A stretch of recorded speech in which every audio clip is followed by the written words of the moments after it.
Hey, can I get everybody to do me a favor real quick? I just need a little help, just a little bit of help, right? Help me out, you know. Put me in the spirit.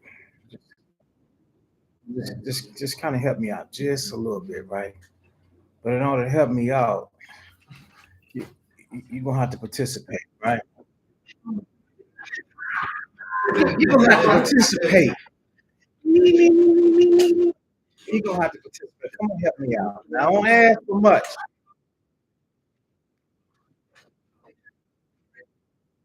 I don't ask for much. Give me this. Here. Let me hear you, Braille.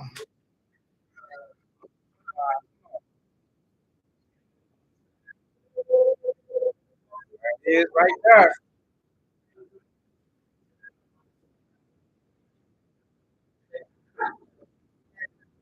What? Look at these beautiful people, y'all. What?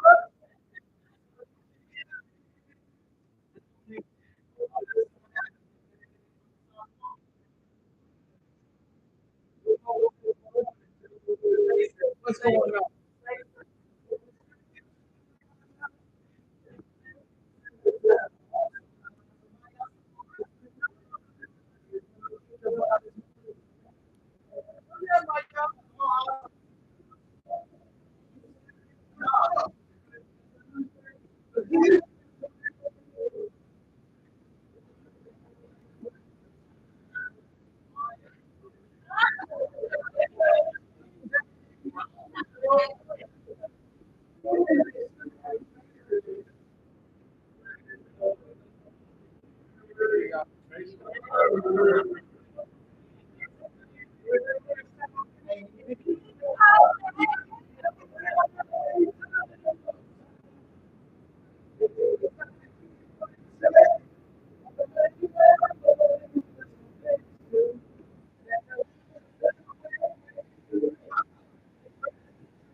Let's see if we can get him in the face. Listen to y'all. What? What? Oh! Oh, that's going in downstairs. What? Oh,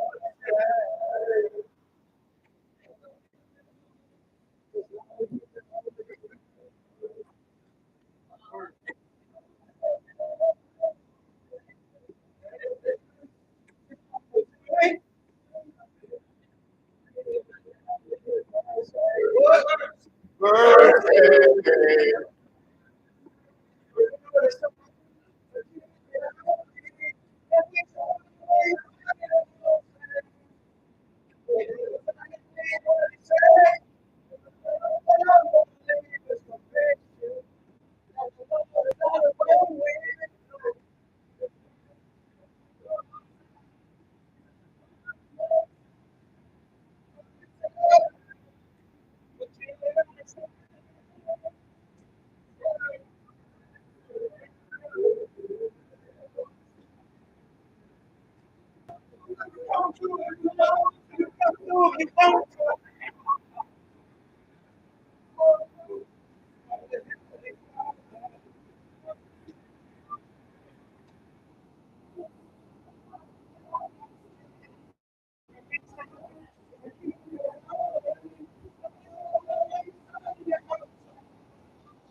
Won't he do it? Yeah. Kwame Ashala. Oh, praises. That's what it called. That's what they mean by he was in the spirit on the Lord's day. Oh,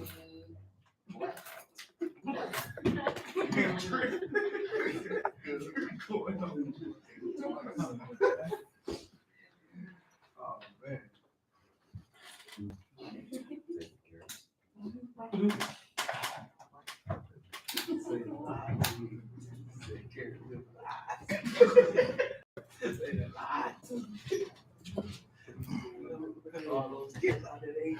Yes, so being in the spirit on the Lord's day, man, we actually want to like love to be in the spirit. Love this, man. All right. So let's see. Go to the book of Ecclesiastes, the 4th chapter. So today's lesson in class is going to be about the destruction of Nicanor. And we are going into the book of Maccabees, not now though. I say Ecclesiastes 4. We're going to the book of Maccabees to show the history of the continual hatred from the children of Edom that flies on the different labels and titles and names and banners, but it's still the children of Edom. So I said Ecclesiastes chapter 4.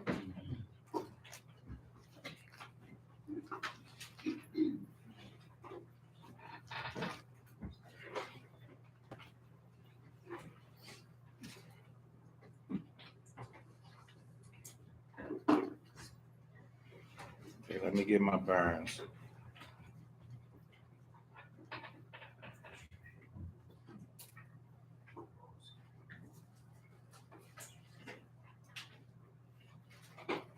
Now for Ecclesiastes chapter 13. Ecclesiastes 13.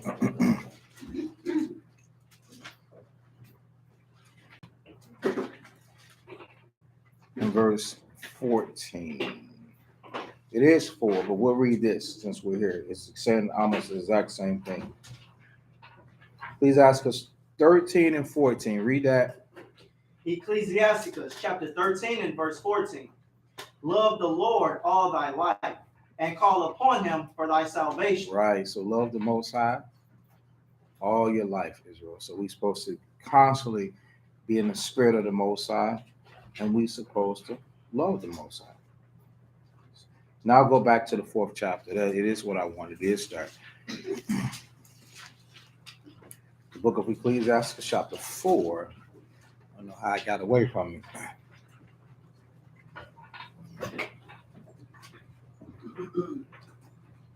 In verse 11. Ecclesiasticus chapter 4 and verse 11.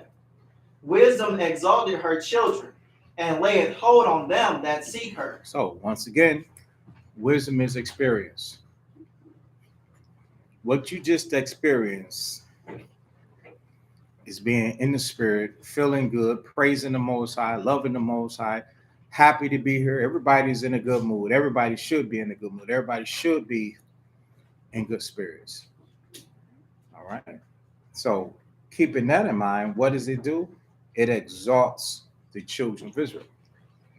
How did it exalt you? Because it makes you feel good. It makes you want to experience that again over and over again. And say, man, I want that.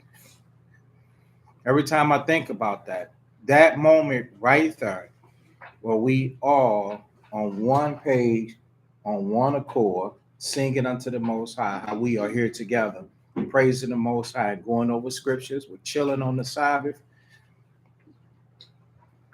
You have to be here to experience that feeling. So that feeling will exalt the children of Israel. That will exalt you and make you want to do it again. It says, and lay hold of them that seek her. So if you seek in the Most High in Christ, guess what? You're going to want to feel that feeling again. Yeah. Am I the only person that just think about all the good times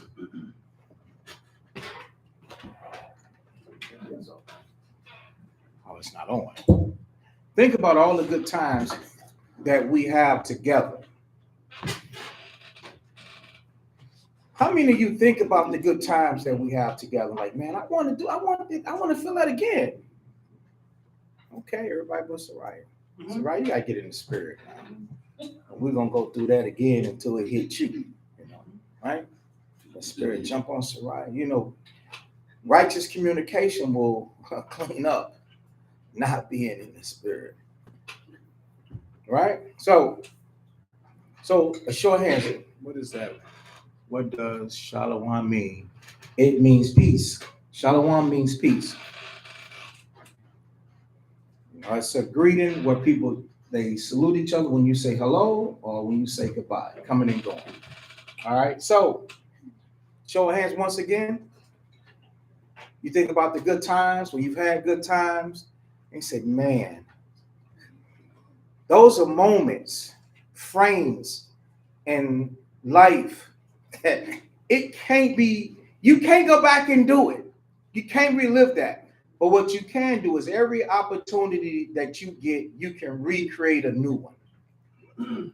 That's why, even in truth, you should live it to the fullest. You should put your spirit in it. Courtney, Shalom means peace. Yeah, you should put your spirit in it. It means hello, right? So everybody understand? Like our feast days. Sometimes we might be looking for them to just make it happen by itself. And it don't happen by itself. Like, oh man, I remember that feast. Oh, that feast, everybody was singing and dancing and everybody was enjoying each other. It was the spirit, this and that. Then another feast and it's just normal. So you got to make it to be what you want it to be. When I'm out and I'm really building with people, the love of this assembly, I be wanting them to because I know that the spirit just outpours and ascends upon our congregation. So I'll be come in during the feast so that you can see the love of the Most High. You can see the love of life. You can see this thing. You can feel it. Because if it hits you and you feel it, you're going to want to be a part of it because it's going to exalt, it's going to make you want more. So that's why I be inviting people to the feast. Oh, come to the feast and check this out. You can see what such a good time that we have. And hopefully they'll want more. It's the same thing that we want, but you got to create that. Yeah, you got to create it. You got to come and you got to be focused. You got to be focused. You got to want that. So when you come, try to leave that baggage, that package, that negative energy, leave that behind. Leave that alone. Leave that away from you. Most of the time, some people, they have that bad energy because, and not saying, something because I said Soraya, but I've spoken to several different people over the last couple of days about negative energy. A young woman said, oh man, the Hebrew community, this and that. Did you see this and this and that? I said, no, because I don't follow negative energy. I don't look at negative videos. I don't want to see you fighting. I don't want to see you bouncing your asses. I don't want to see boobs. I don't want to see nothing. I just want to deal with the scriptures. I don't have the mental capacity in my mental Rolodex for mischief. Therefore, my exhaustion is because of the law, statutes, commandments, because I'm always ministering, I'm always counseling, instructing, reproving, exhorting, pouring into Israel. Not because Israel is bad. I know Israel is bad, but I'm not following the bad Israelites. I'm not concerned. Choice of better words. I'm not concerned. Some of you like, I can't do social media because this. I'm like, you paying attention to the wrong part of social media then. Go and look on my page. I invite each and every last one of you. Let it be an example of what your page should be. Please, I beg of you. It's transparent. Go look. If your page don't look like my page, something is wrong. If your page is carnal minded and in the world, that's you. You mind worldly things. And therefore, worldly things are always oppressing you. And you carry that negative baggage around you like, man, this bothers me and this worries me. Why? And you think it's social media. So then you go from one platform to the next platform. Facebook to Twitter, same thing. To Instagram, same thing. I can't get those platforms off the ground. They there and they exist, but I don't follow negative energies. I don't want to follow workout videos, women showing that they can do 6,000 crunches, that are waist as big as this jaw. I don't want to see that. So I go in the opposite direction to keep me straight. Follow that example. Don't go to YouTube and pick up the same scum that you tried to leave back behind on Facebook. And if you got Facebook friends that are off, just move forward. Just delete them. That doesn't mean that I don't like you. I hate you. That means I'm not interested in the content that you share as a person. Let that go. Therefore, when you let that go, your mind is going to be clear.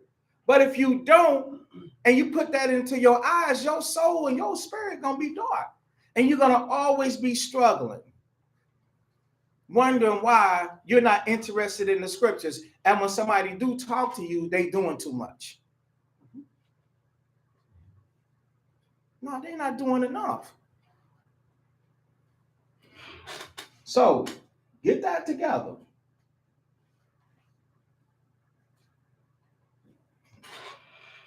So Ecclesiastes chapter 4.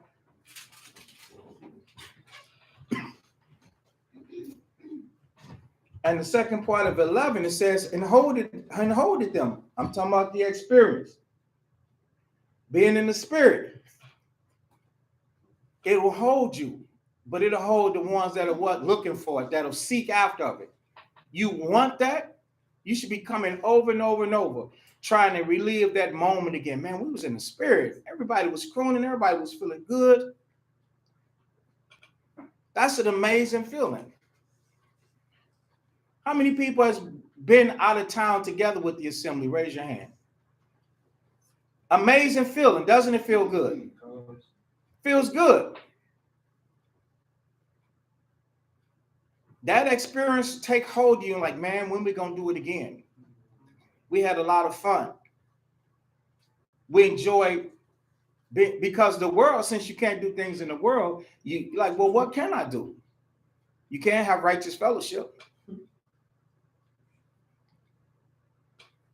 All right. Verse 12, read that. He that loveth her, loveth life. He that loveth her, what is the her? Okay, stop. Everybody that just answered, stop. Somebody else that didn't, your mouth was closed. He that loveth her, what is the her? The experience. And that experience is being in the spirit. So you got to love the experience, the thing that the Most High take you through. He don't just take you through bad times like he's a monster to you. The Most High give you an opportunity to have a real good time. You got to notice that. And if you do, you love life. Because the scripture in Hebrews 12 says, no chastening seems to be joyous. So how you going to love chastening? So that's not the type of life that it's talking about. It's talking about the good things that the Most High give you out of this life. He do give you good experiences. Do you recognize them? Or is your desire and your thirst for sin and temptation so much that you don't recognize the good things that the Lord has gave and done to you? For most people, that's how it is. The bad outweighs the good. What is the good? In the spirit, like good things. Good things that you do. Classes to where you learn something and that class taught you something. That class helps edify you. That's one good thing. Another good thing, not only did it edify you, but it showed you a better way. So showing you a better way, now you are beginning to do things better. Now you're beginning to do things better. Now the Most High stepped into your life and blessed you. Things are changing because we do need blessings from God. You do need blessings. You need health. You need the edification and the understanding, the spirit to walk in and to do it. First and foremost, all praises to the Most High for that. Then you want the Most High to take care of you while you in this earth. Food, raiment, stuff like that. Provide for you. Things convenient, satisfy you. So you're not dealing falsely in the earth. So every experience on the good, you're supposed to remember all of those things. And if you do, the scripture say you love life. You shouldn't have a problem with living. I love my life. That's cool. And who is the distributor and the author and the deliverer, even unto salvation? That's what the other precept told you. It delivered you from those other things. That was Ecclesiastes 13. That the Most High deliver you unto the salvation. The saving of you from those other issues and problems that you had that was stressing you. So if you love how God dealt with you, you end up loving life. The only time a person ain't gonna love their life is if they dealing wrong and the Most High is in opposition against them and they don't like what the Most High is doing. They don't like how it's turning out. Some people get Satan to trick you so much that you will stop blaming God and you will start pointing the finger on who spirits work through to deal with you. Somebody at work, a neighbor, somebody in your house. You will start deflecting the consequences away from God when that's not the intention. The Most High does these things to get your attention. He make it low. He bring it down. He set it up to the point to where you're going to either hate life or you're going to love life. Love the moment that you live in, that where the Most High in the spirit helps you feel good. Love that and desire it so you can get back to it. And if that spirit sees that you like that you love that, it's going to always boomerang and come back. And you are going to put yourself back in that situation so that you can be singing. That you're in the spirit. That you can feel it. Now, of course, every day ain't a singing day. Every day is a fighting day. But there are moments where you will be singing.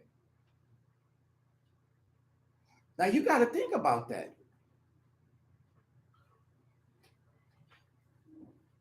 So read it again. Tell us where you at.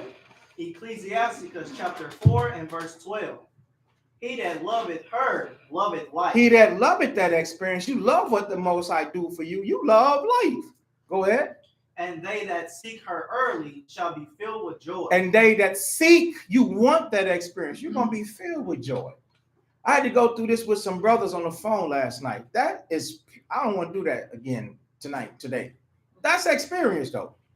You got to love this experience. What just happened? Well, you know you're going to go and sing with a room full of people and everybody right. Have you ever been in a situation? Check this out. Bear with me.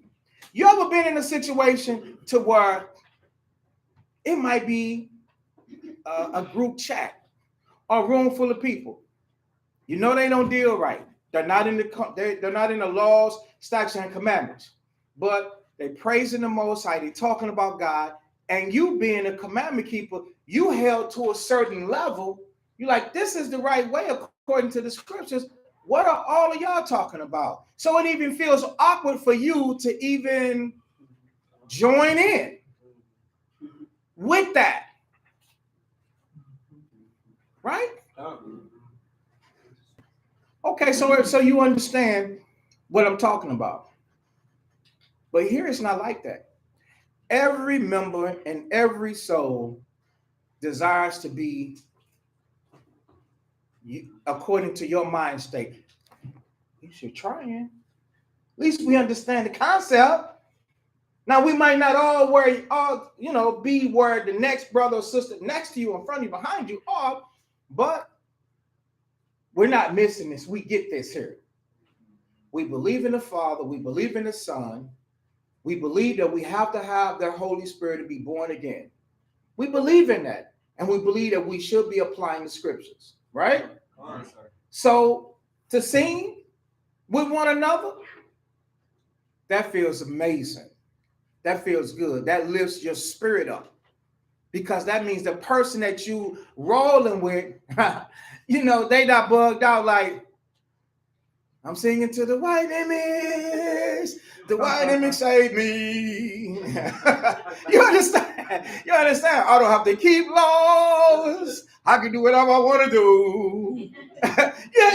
So it ain't no it ain't no confusion. It's oneness. It's unity. So you should come back for that. You should desire that. You should think about that. You should remember that. And build upon that. All of those moments, desires to do it again. And be an example to one another so that they can want to do the exact same thing. That pleases the Most High. That spirit was in your father David. David was a psalmist, a singer, and an instrumentalist.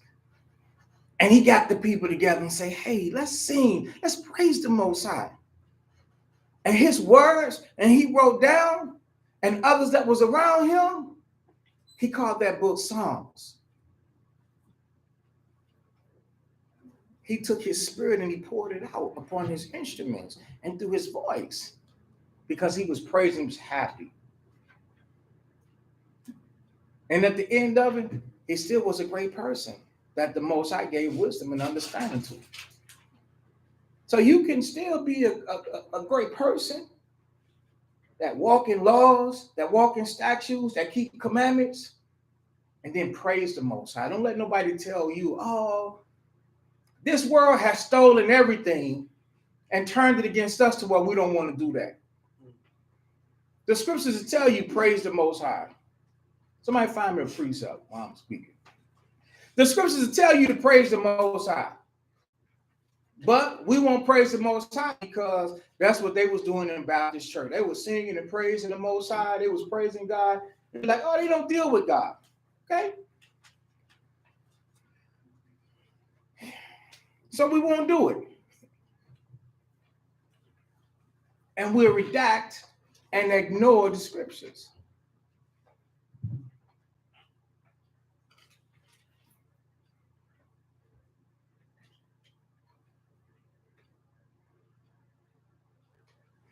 Psalm 69.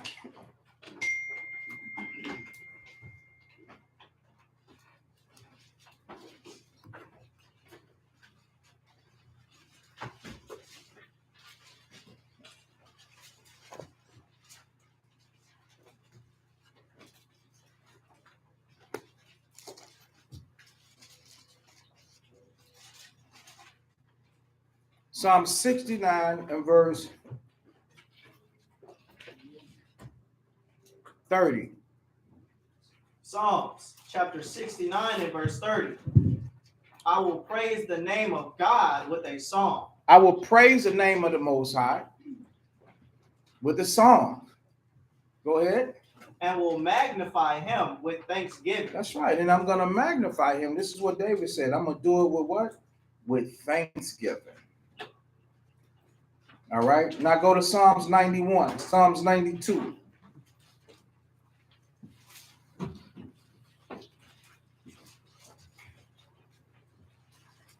Oh, before we go there, let's go back. Psalm 69 and 31. The book of Psalms, chapter 69 and verse 31. And we'll read that together. I'll wait till the pages stop. Psalm 69 and 31 on 3. Ready? 1, 2, and 3. This also shall please the Lord better than ox or bullock that have horns and hoofs. This also shall please the Lord better than an ox. You see what the Bible say? The Most High say this pleases him. better than a sacrifice. Because many times when people sacrifice unto the Most High, they feel guilty. But sin has so much hold on them, they feel guilty, so they sacrifice. But because their addiction to that sin, they'll go back and stumble and fall over that same thing again. But a person that's praising and singing unto the Most High, you have overcome and got past that part of sacrificing. You have passed the part of being convicted, condemned, and feeling in a slump. You passed that. You're happy. And now you're praising the Most High. The Lord said he like it better than an ox or a bullock that have horns and hooves. Because what did that truly give unto the Most High? Nothing.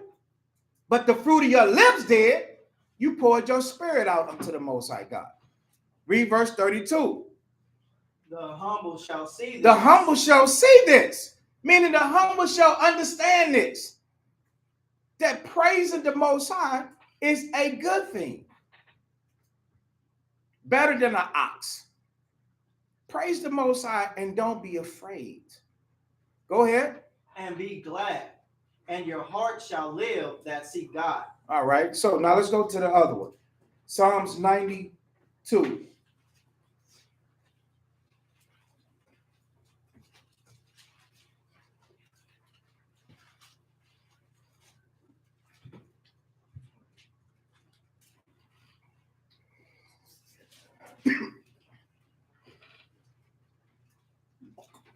In verse 1. Psalms chapter 92 and 1. It is a good thing to give thanks unto the Lord. No. Do you have the prelude, the part before that? It says a psalm or song. Yes. Read that. A psalm or song for the Sabbath day. Right. A song for the Sabbath day. We're chilling on the Sabbath. Right? Okay then. A song, a psalm or song for the Sabbath day. But don't let nobody tell you nothing wrong, nothing different, man. I'm going to teach you the scriptures. Israel, there are a lot of people have a lot of good intentions. Start narrowing down and thinking for yourself. You've been showed the scriptures. This is the truth, the way, and the life. Stop confusing yourself with spreading yourself thin, being all over the place. If you want to be settled and grounded, just stay put spiritually and learn. I'm showing you I'm coming out the scriptures every day, every other day. Stop second guessing and wondering, is he wrong at this? Is he wrong at that? Your second guessing has got you where? Nowhere. Okay? So it is a good thing. Go ahead. It is a good thing to give thanks unto the Lord. So what you just did is a good thing unto the Most High. Happy that he is what brought you here. All praises to the Most High for giving us the spirit to come here and fellowship. He gave you that spirit to come here. Okay, go ahead. And to sing praises unto thy name, O Most High. And to sing praises, man. So all those phrases, that's praises. Those phrases, that's praises. Right there. What's one of the phrases in that song, somebody? Who got a strong voice? Judah? What? That boy just went hot. Uzi? Dang, man.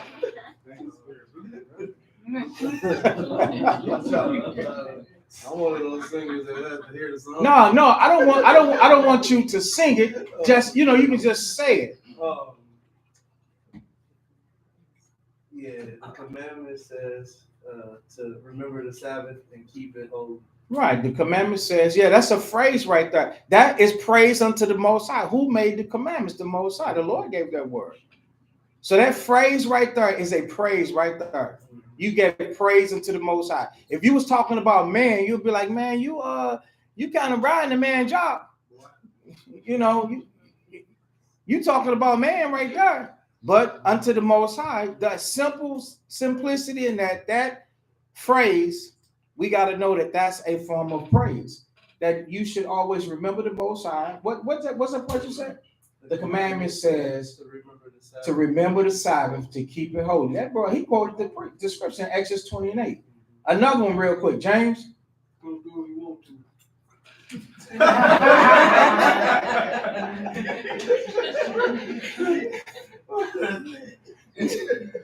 Okay, you know. Yeah, that's a verse. All right, one more, Jabril. What does the song say? A phrase in there that we're gonna say. This is a praise right here. We're reading scriptures and singing praise to the Most High. Yeah, okay, we'll take that too. We're reading scriptures. Whose scriptures? The Most High scriptures. And singing praises unto the, what's it? Old Most High. All right. Verse 2, Psalms 92 and verse 2. To show forth thy loving kindness in the morning, To show forth thy loving kindness in the morning. Go ahead. and thy faithfulness every night. That's right. So what is the loving kindness and faithfulness of the Most High in this thing? The fact that he made us feel like this. And he put us in the spirit. Verse 3. Upon an instrument of 10 strings, and upon the psaltery, upon the harp with a solemn sound. For thou, Lord, hast made me glad through thy word. That's right. You made me glad through what? The word. What is the word? What you has transitioned me to be, how I'm turning out. I have the victory over this. This is what got me singing to you and singing about you. Go ahead. I will triumph in the works of thy hands. I will triumph in what you did for me, what you taught me. There's no way this is talking about I'm just singing unto the Lord, but I got no works. Faith without works is what? Yeah. That's right. It ain't talking about that. It's talking about the thing that led to your evolution. You evolve into a new woman. You evolve into a new man. You got a new spirit, according to Ezekiel 36. You don't do those things that you used to do. You are bigger, better, stronger. You are faithful unto the Most High. Your conscience and your spirit is not convicted, nor is condemned. And then on top of that, bringing you into the fellowship of the Most High has made you better. That is a reward. That is a gift from God to you. He did you a solid favor in saving you and taking you from that past and present tense into the new and current. Okay, go ahead. O Lord, how great are thy works. Oh Lord, oh praises that you did this for me. This is completely talking about the change from one being to the next being. The change from one state of a person to the new state, the new and living state that the Most High has brought you into. And you are appreciative because before, when you was in your sins, you was the enemy of the Lord and you felt it because things wasn't going well. Go ahead. And thy thoughts are very deep. And to think about that, the thoughts to think about that is very deep because we have seen, we know where we've been. We know what we've been through. And we're like, man, whoever would have thought? That's very deep. Your thoughts are very deep. Okay, read it. A brutish man knoweth not. A brutish man knoweth not. What is a brute man? Let's get the definition.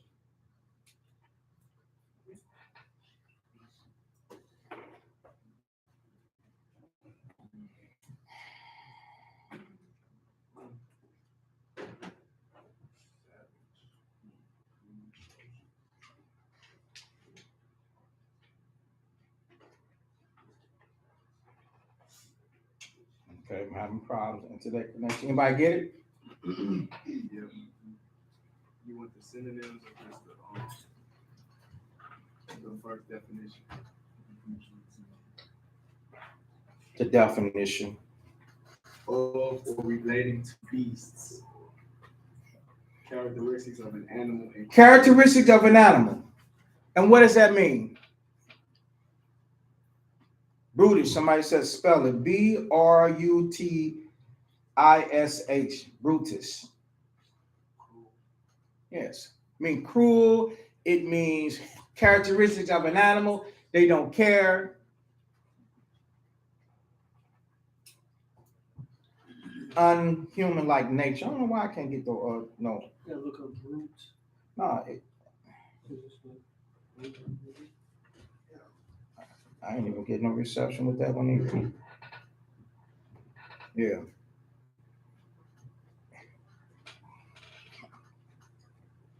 So let's go back.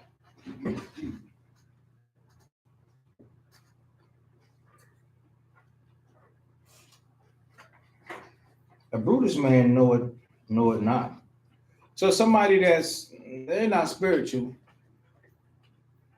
they're not discerned, they still caught in the world. They still got the carnal ways. This is foolishness to him. You know, that would be the same person that will harm another person. That was the same person. They don't think. They brute. They act like an animal. They don't care. What is an animal? An animal is destructive. He's vile. He's lewd unless it's trained. So it's not talking about a trained animal. It's just talking about any average animal that will just attack at will, bite at will, poop at will is vile. That's the brute man, the brute person. So trying to be in the spirit, so savage. So you got to separate yourself from that type of behavior by taking advantage of being in the spirit and seeking it and desiring it all the time. When you come, you're like, man, I want to be in the spirit. I want to feel good. And feed off each other. That's what I said to y'all. Help me, man. Help me be in the spirit. Help make me happy. And you all showed up. And each and every last one, you have the exact same right to have that same desire. Exercise that right to want to be in the spirit. Okay? Neither do the fool understand this. That doesn't make you wrong. Nobody's wrong. But a foolish person wouldn't understand this.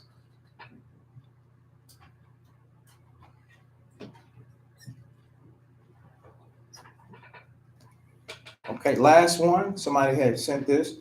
First Ezra 5.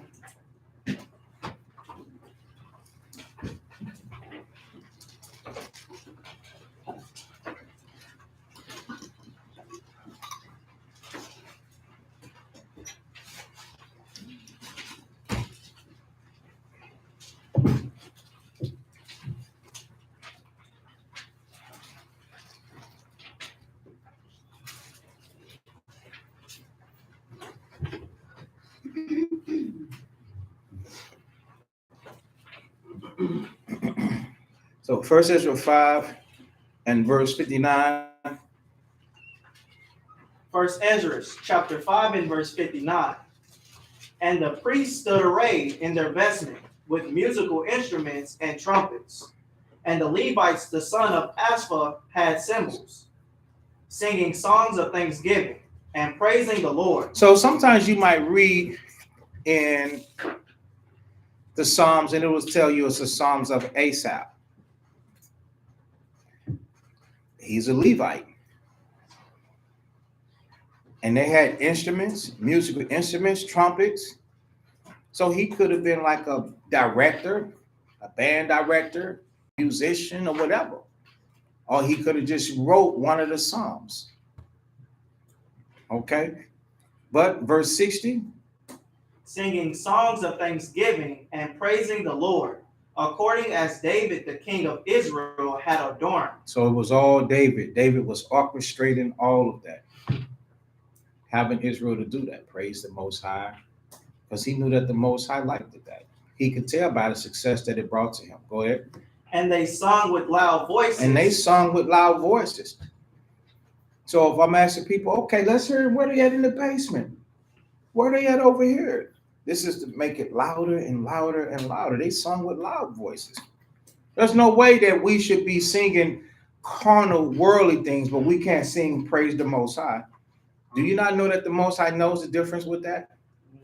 The Most High will be against that. Go to the book of Ecclesiastes chapter 7. And we're going to finish this, but we're going to get this first on this point. The book of Ecclesiastes chapter 7 in verse 5.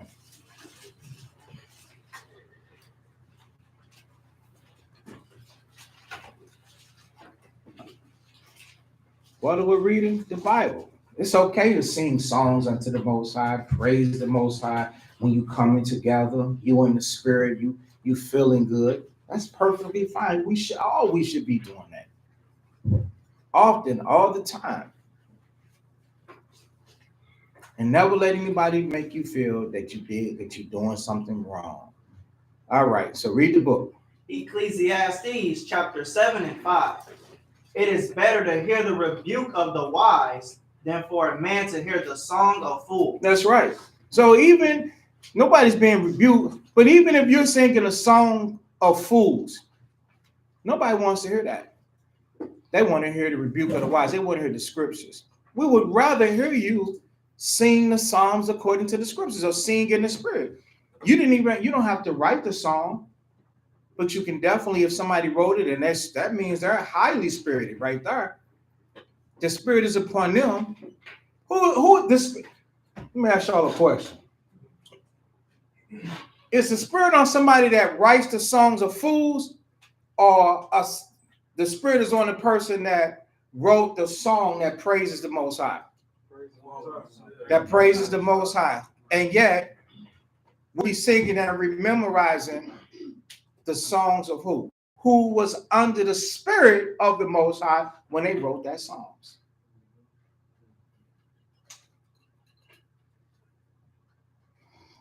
So that speaks volume. We need to think about that.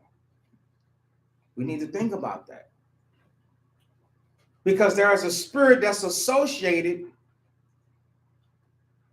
with that music that you're singing. And every time you sing that lullaby, the intention of it is for you to reenact the chords of that music. It's trying to get you. And it'll be in the earth, just lingering here until God destroy it at the end. Because there will be no songs of fools. Only praises unto the Most High. As it should be. People singing, rapping, lollying about,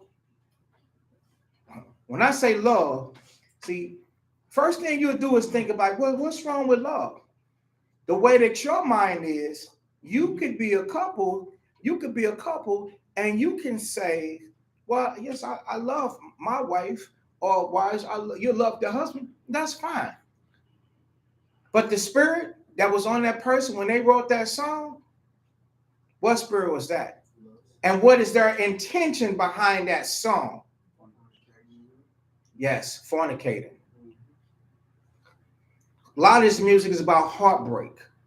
So it shows that they were fornication stimulated and birthed that song. And here it is, we're singing it. Right, worldly music, we're singing it. So you got to be real careful about that. There's a lot of people, man, that I used to listen to. And I had to humble myself because listening to that music, spirits try to come. It's like, man, this got me feeling some type of way. I'm driving. I've been in truth for a long time. So I experience a lot of things in truth. I could be driving in truth. And then next thing you know, I'm listening to this carnal music. And then next thing you know, well, wait a second. What man is that? You know what I'm saying? I'm listening to that carnal music. Now, you know, and then now those memories are there. I'm like, wait a second. Let me get up where I was supposed to be. Let me turn this stuff off. Let me turn this stuff off. I'm accepting this guy. This guy is, because he can sing, I'm accepting this guy. Got to be really careful. We got to police ourselves. We got to police ourselves with this thing, right? All right. So where do we stop at? Okay, so we got it. It's better to hear that. So we're going to go back and finish. It was First Ezra chapter 5. What's up, brother? Shalom. In verse 60, so singing songs with thanksgiving and praises of the Most High, according as David, the king of Israel, he ordained that. David said that, and it was accepted by the Most High. Okay, verse 61. First Ezra 5 and 61. And they sung with loud voices songs to praise of the Lord, because his mercy and glory is forever in all Israel. Right. So they sung the praises of the Most High. Why? Because his mercy. What is his mercy? He let them sin, or he forgave them their sins, and he taught them something different. He gave them mercy, and he taught them something different. The brute man or the brute woman who wasn't even paying attention or praising the Most High, who was a captive to Satan, they didn't get this.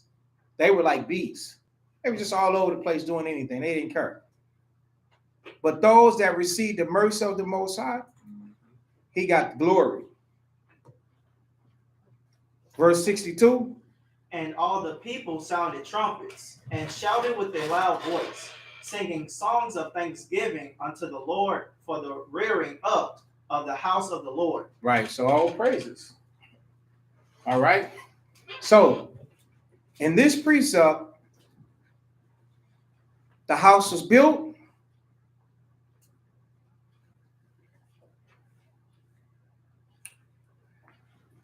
When we get back, so now we're finna go into our history. All right, we're finna go into our history. So let's go to Maccabees. Even though we're marching towards Nicanor, the campaign to defend ourselves brought many things upon us. We had to fight many battles and many wars against the Greeks.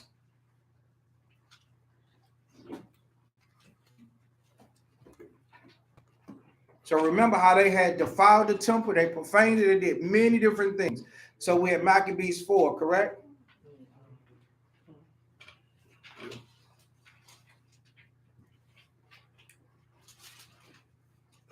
Where do we stop at?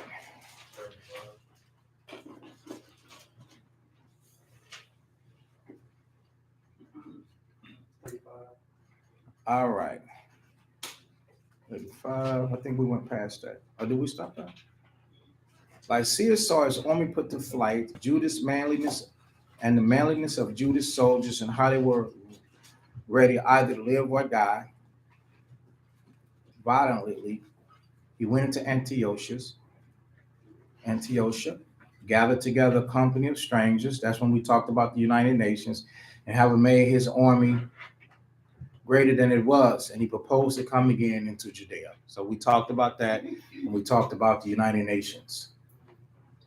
All right. Second Maccabees, chapter 4 is in the Apocrypha. First Maccabees 4, and now 36. Then said Judas and his brethren, behold, our enemies are discomfited.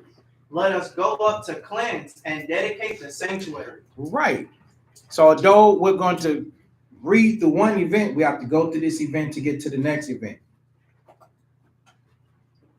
Now, this event happens in the wintertime. This is the dedication of the altar, but that's not what we're here to keep. We're just reading through this event because this is the campaign to defend ourselves against the Greeks. So everybody understand? Yes, sir. All right. Because even the guy, Nicanor, was still involved in having to fight against him because he's a part of the captains that Antiochus had set up to fight against Israel. Lysias happened to be the one that gathered the men together. So it ain't gotten into Nicanor just yet. But to feed you with bits and pieces is like looking at a series and going into the 7th series, episode number 7. When in order to understand the picture, you see it from the first episode all the way through the end, And then you pick up all the points. You say, oh, okay, I understand the movie.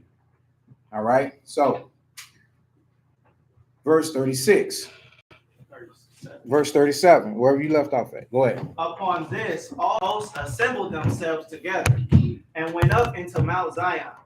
And when they saw the sanctuary desolate, and the altar profaned, and the gates burned up, and shrubs growing in the courts as in a forest, or in one of the mountains, and the priest's chambers pulled down, they rent their clothes and made great lamentation. So look at what they did unto the temple. Read that part again. What state was it in? When they saw the sanctuary desolate, and the altar profaned, and the gates burned up, and shrubs growing in the courts as in a forest, or in one of the mountains, and the priest's chambers pulled down. So not only did the priest neglect it, but it just looked like a bad neighborhood. This guy, it looks like a bad neighborhood. They didn't take care of the place or nothing like that. Esau don't care. He makes it look bad like that on purpose. What type of warfare is that? To make it look bad on purpose. Psychological. Psychological warfare. It's very discouraging. It drains your spirit. Let's go to the curse. Go to the Deuteronomy.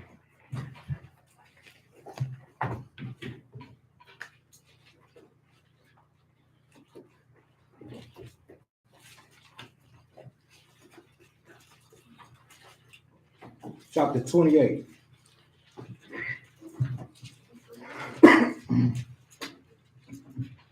And verse 33. Deuteronomy chapter 28 and 33. The fruit of thy land and all thy labors shall a nation which thou knowest not eat up, and thou shalt be only oppressed and crushed always, so that thou shalt be mad for the sight of thine eyes, which thou shalt see. Right. Let's go back. Psychological warfare. They do that to us to beat our minds up. That's why they do the neighborhoods like this now. Street full of potholes, houses burned down, barely holding on by a front. They don't care if it collapses. They know it's like that. Alleys packed with trash. Trash cans full of garbage, trash on the ground. They know it's like that. Psychological warfare. They want to oppress. They want to put you in a bad spirit. Get your spirit depleted and drained. Psychological warfare. These people are something else. Something else. That's a curse. These are reasons why we should not break the Most High's commandments. Because breaking the commandments, look at what it got us.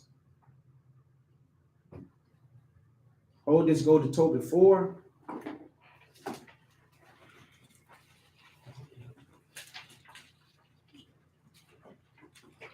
I want brothers to think like this with me. Brothers and sisters to think like this with me. Tobit 4:13. Please think like this with me. This is what I think. This is how I feel. This is one thing that helps me to stay on the straight and narrow. Keeps the fear of the Most High in me. Tobit 4:13, go all the way to the bottom where it says, for in pride is when one leaves the Most High to break laws. Yeah, so whenever you leave the Most High to do your thing, that's pride. When you don't walk with the Most High, when you walk with how you want things to be, that's pride. So start there. For in pride is destruction. What's going to happen? You're going to be destroyed. You should know that. Don't want to be destroyed. If you're thinking like me, I don't want to be destroyed. So there's nothing intentionally I'm going to do. I'm not going to walk away from the Most High. Don't walk away from the Most High. You'll be destroyed. Go ahead. And much trouble. And much trouble. You're going to have much trouble. Think like me. Don't want any trouble. I don't want no trouble. Because you don't have any control over the trouble. How much trouble? You can't control it. You can have trouble all the days of your life or for years. You don't want no trouble. So don't walk away from the Most High. And if you are troubled and being troubled, you have walked away from the Most High. Return unto the Most High 60 times. You really got to devote yourself. Apply yourself. You really got to change and repent. You can't just come up with a lip service. Yeah, you know I love the Lord. What? You got to be kidding me. Look at that behavior. Look at your actions. Sis, how you say you love the Lord? Where's your actions? I don't know. Oh, I got to say it like, I don't know. You know, it's like, yeah, this is incredible. Sister, are you blinded to what you're doing? But I got to do this. You're going to serve the Lord. Your spirit got to be a walking flame. Y'all know this meme? Walking flame, that spirit on fire, man. This is the fire person. That's how you got to be. You got to show that you are walking in the spirit. It's got to be seen in you that you're walking in the spirit. No talk. We don't want to hear it. No, nobody wants to hear it. Walk in the spirit. And you will not look like you are fulfilling the what? The lust of the flesh. Come on, man. I thought we in the spirit. Y'all got to be like the lust of the flesh.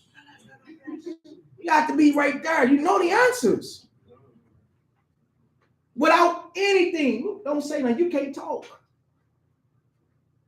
So we examining your actions. Your actions should be showing that I'm in the spirit, even though you can't walk. That's the difference right there. To avoid much trouble. Go ahead. And in lewdness. And in lewdness. What is lewd? Lewd means nasty. If you do anything that's nasty, go ahead. Is decay and great It's wants. decay. You know what decay is? That means you're going to crumble to pieces. Crumbling.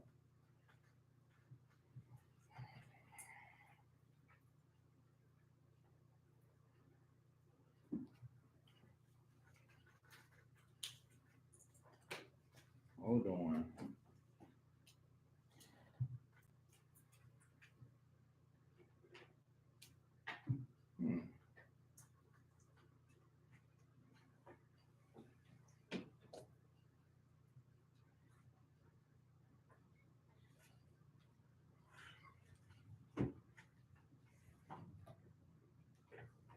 Lewd.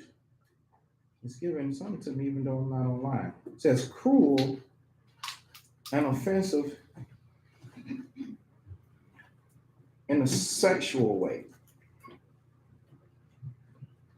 Vulgar, cruel, dirty, filthy, obscene, pornographic. Oh, for all you porn star lovers. That's lewd right there. So what you get with that with pornography? You get a little porn on going on. You say you get decay. You get to crumble. Your works get to crumble to pieces. All for a white video. So-called the red man and woman, the video. Wicked, naughty. It says in great want. So all that bad behavior, that's why a lot of brothers and sisters lack. That's the great want. Yep. Is that it? No. Go ahead.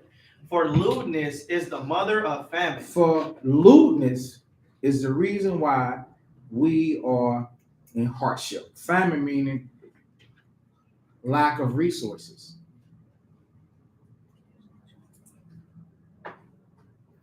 The chick on the flick. Right. Mhm. Yes, sir. Yeah, like what you bringing out is because in camp today, the water was on the mic and he was talking about how, going into these stores on the Sabbath day and how you could come out and you could get in a car accident right then and there. And like probably like 10 minutes later, a hit and run right in the parking lot.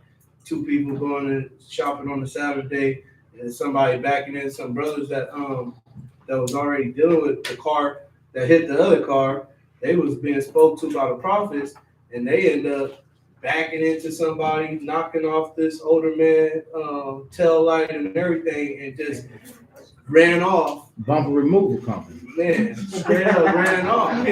But it was like judgment on both parts, and it was crazy because the water just said that, and then 10 minutes later, bang, accident happened right in front of our face.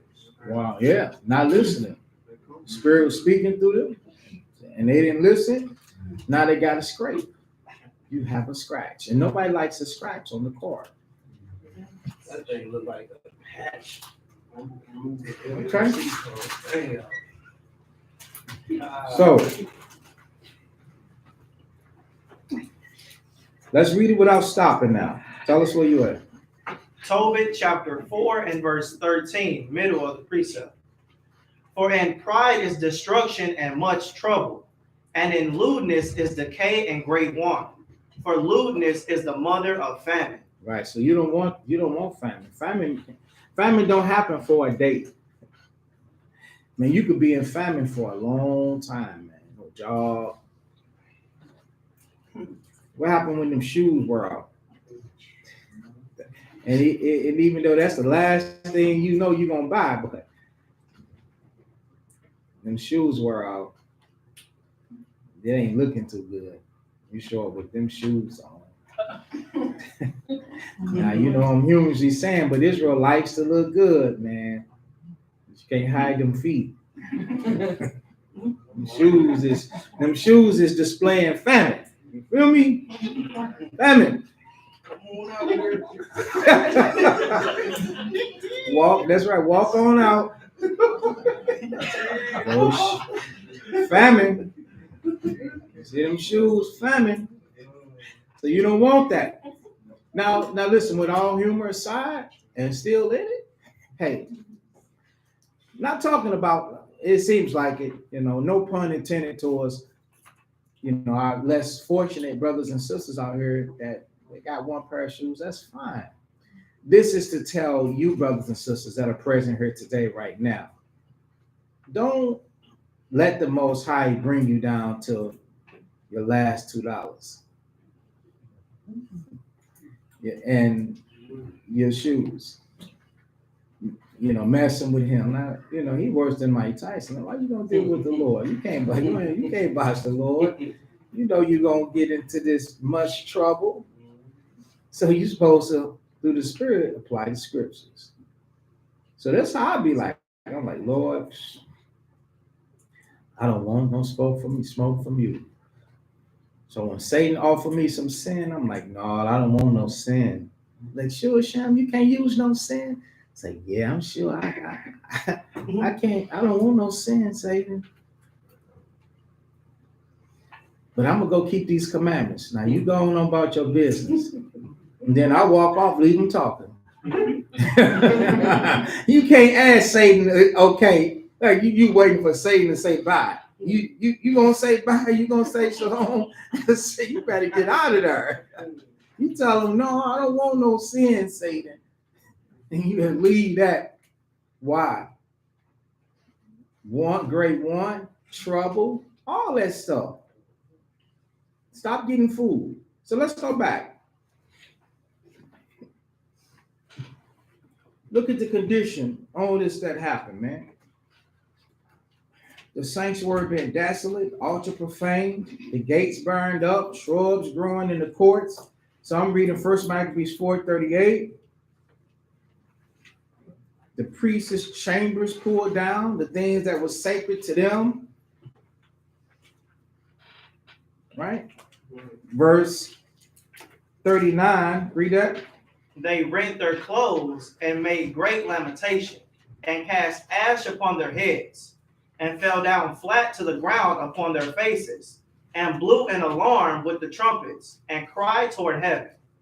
Then Judas appointed certain men to fight against those that were in the fortress, until he had cleansed the sanctuary. So listen, so if they set up themselves a fortress, why weren't they fixing the sanctuary, the heathens?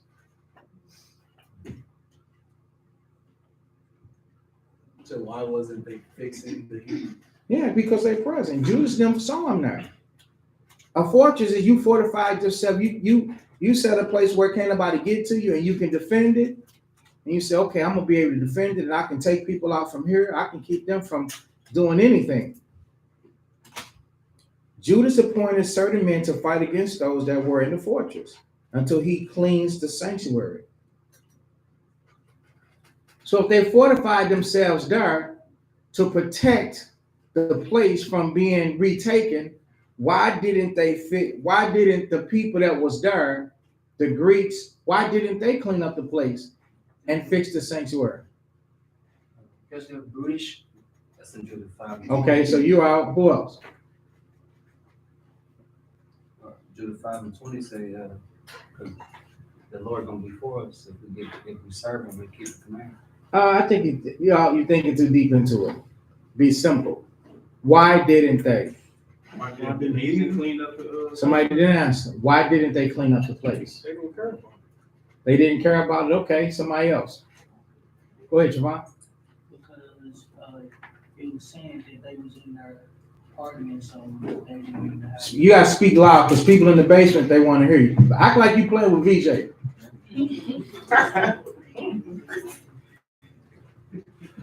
Come on, son. Because they was in there partying and they were harlot, so they didn't even clean up because they was in there partying.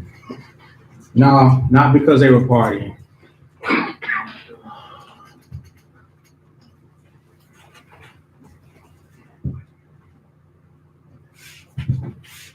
Because they wanted it to cause an effect. I just told you that. I just told you that.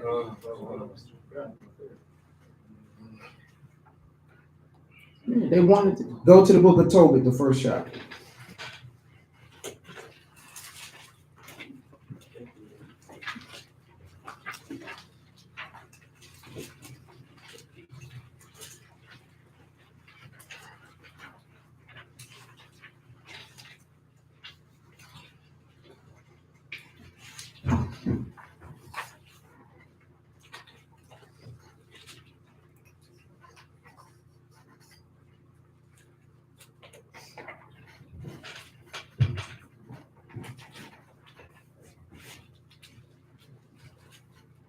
Okay, Dewada, I wanted where Sennacherib asked for Tobit.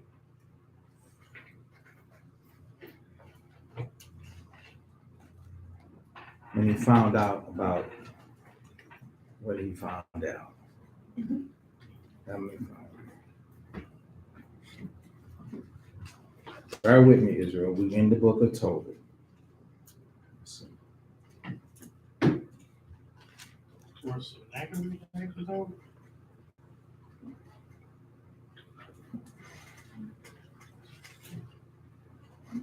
Let's see.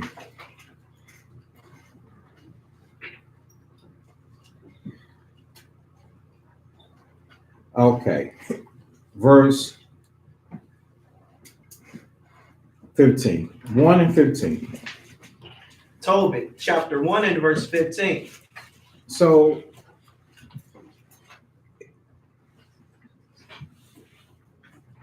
Israel being in captivity in Nineveh, Tobit being the prophet, this is something that happened. I'm showing you from Maccabees 4 that these people be doing things because they wanted to cause an effect on you, psychological warfare. And one of the kings of Nineveh did the exact same thing, but he did something different. All right, read that. Tobit 1 and 15. Now when Enenasar was dead, In the meso. Sennacherib his son reigned in his stead, whose estate was troubled, that I could not go into media. And in that time of in a Mizar, I gave many alms to my brethren, and gave my bread to the hungry, and my clothes to the naked. And if I saw any of my nation dead or cast about the walls of Nineveh, I buried them. Stop. So what were they doing?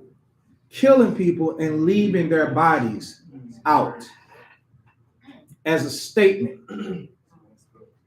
That is to instill fear in you that you better do what we say or we gonna cut your head off. We gonna kill you and your dead body gonna be here and nobody better not touch it.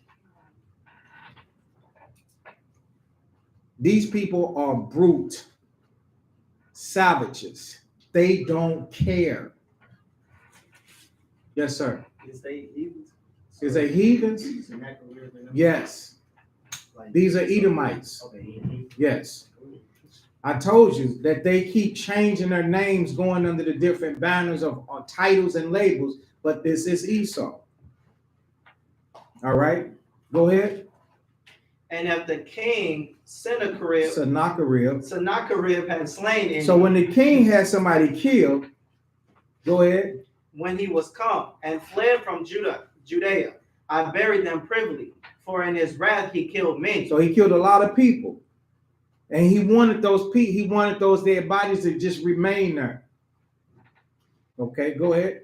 But the bodies were not found. And when they were sought for of the king. So wait a second. He's like, wait a second. Where are all the dead Israelites? Where are all these people that I killed?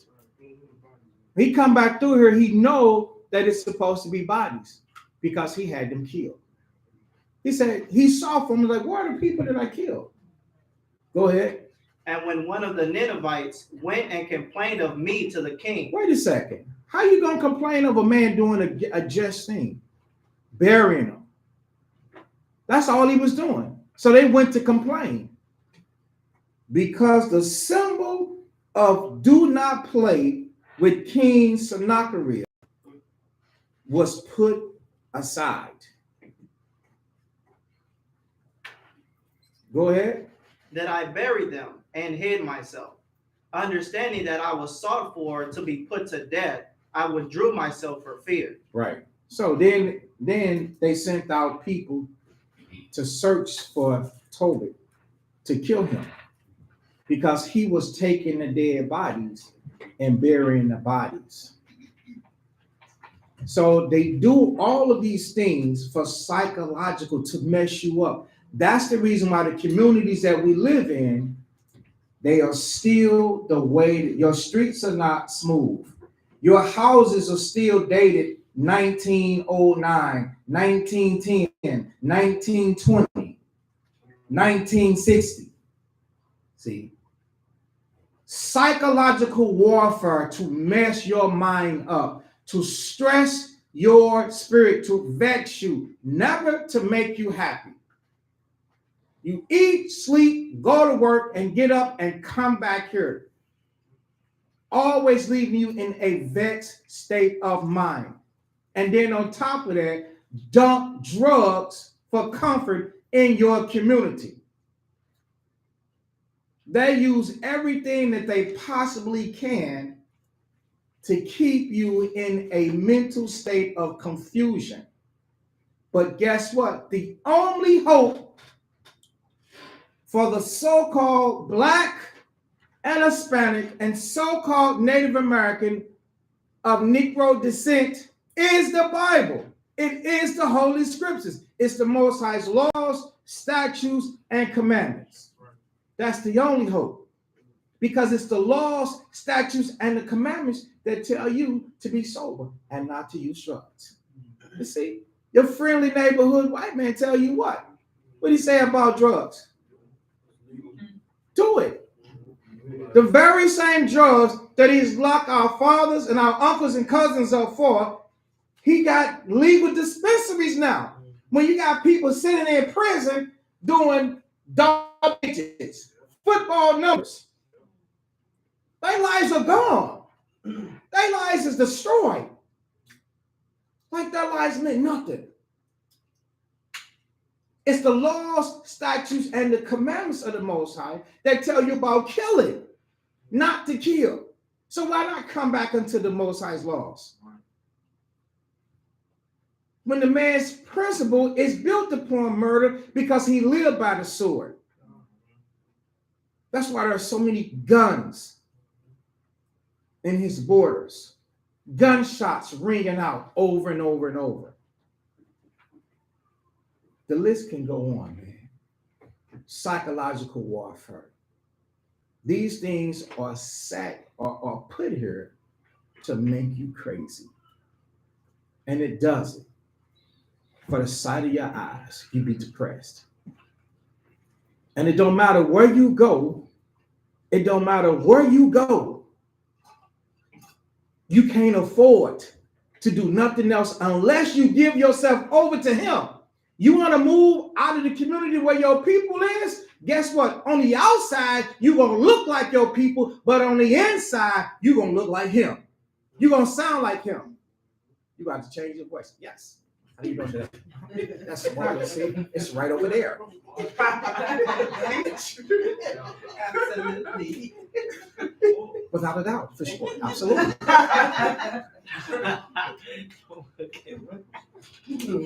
On the inside, see, and they tell you that in the segment, trick baby, trick daddy.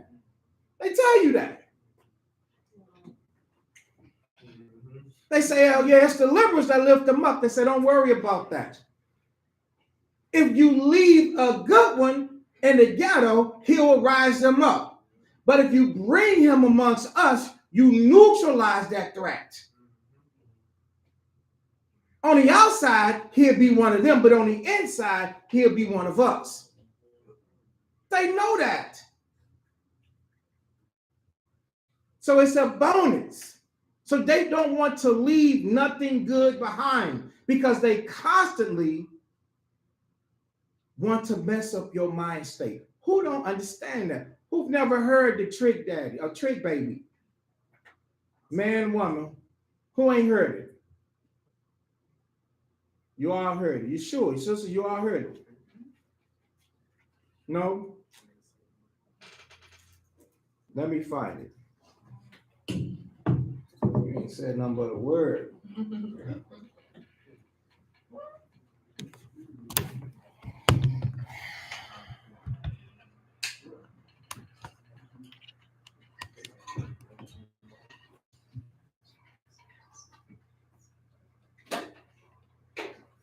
don't want that there. Shh.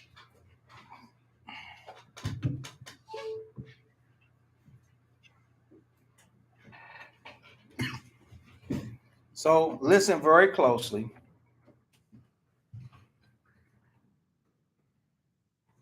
I only play it one time so they don't mess up my video with this.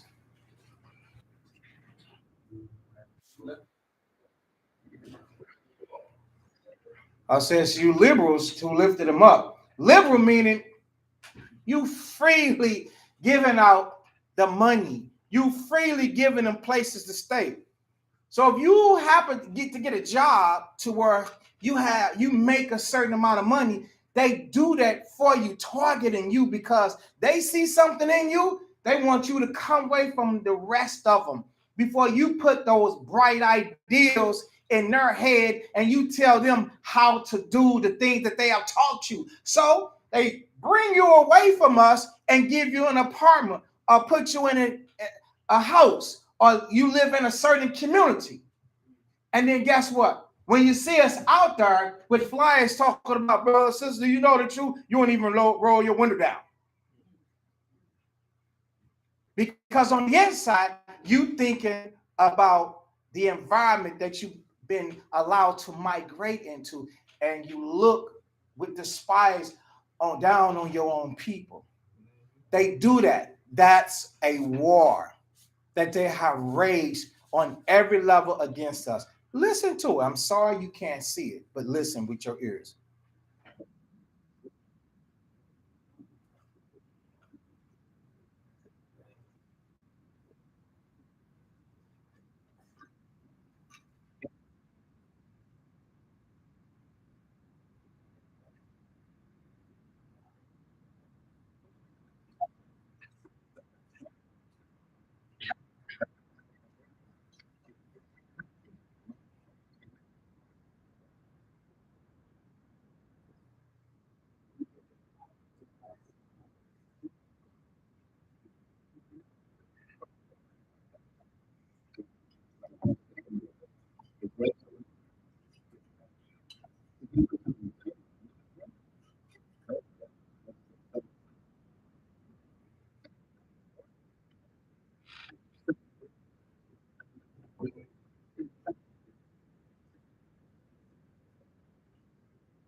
So what are we gonna do with that? It's there. And that's been going on. This is in 1974. Let's do the math. They've been thinking like that. But when did the cat come out the bag? In this show in 1974. So 2023 minus 1974, 49 years ago.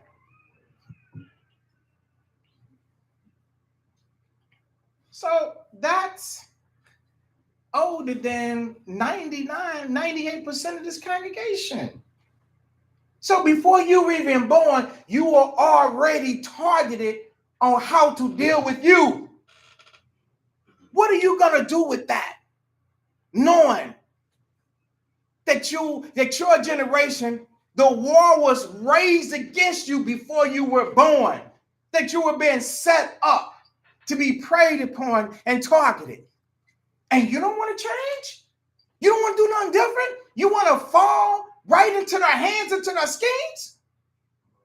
And you think it's the laws, the statutes, and the commandments that's destroying you? Something wrong with you. It ain't the laws of the Most High that's destroying you. It's the clubs.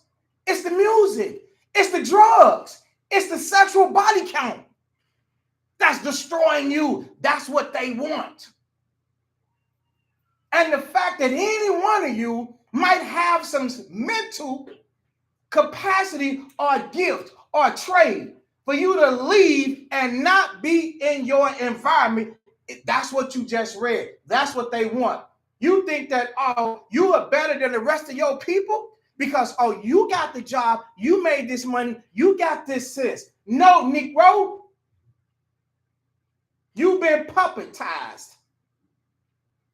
You are a victim just like the rest of us are a victim. They got you and you don't even realize that. You take what you got and you run, thinking and making that, oh, I'm special because I can do this. I'm gifted. Every time one of us excels and becomes excellent and over the top, they want to tell us our children are gifted. Let me test your child for this. Let me test your child for that. And they probe you with the ACT. How did you score on the ACT?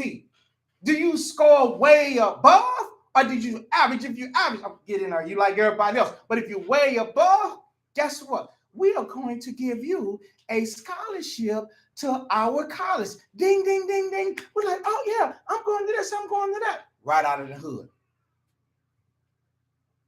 Because they know if they leave you, you will develop into a leader. And now leaders make leaders. According to Ecclesiastes, the 10th chapter. Leaders make leaders. But no, they don't want you to be a leader. They neutralize you and bring you away. And you never come back. They never come back. But that's okay. Because the Most High has raised you brothers and sisters up. Stop playing with God and stop playing with your walk. When I tell you that there's something special about you, when I think about you, I just close my eyes and I look at your flesh. Because my faith in the Most High know that his work is not in vain. You are going to overcome everything that you're battling with, everything that you're dealing with, everything that's holding you down. You will increase. You shall rise. Because the Most High said so. Don't let your shortcomings and the things that you have done before hold you back or be a stumbling block or define or characterize you. Don't let that happen. See what the Most High is saying a person should be like and go after that. Don't let the world set the pace, the tone, the trendsetters. The commandments is trend setting. The commandments is the pace. That's the height, the fullness of the Messiah. That's the height, the level of fullness of a man. And for a woman, you got to understand that. But if you continue to look after the world and say, I want to be like this, I want to be like that, you will always fall short and you will never understand oppression and how the enemies are coming against you. They praying on the children that ain't even came out your loins yet, man. Straight up.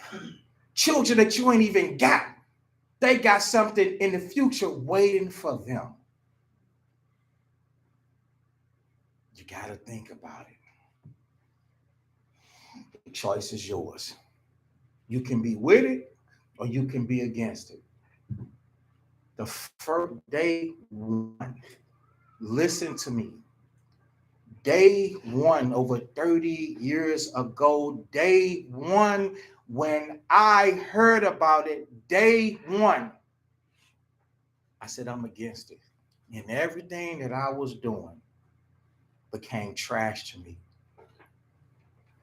When I found out I was lying, I was being lied to, I was being used, I felt so terrible. I felt tricked.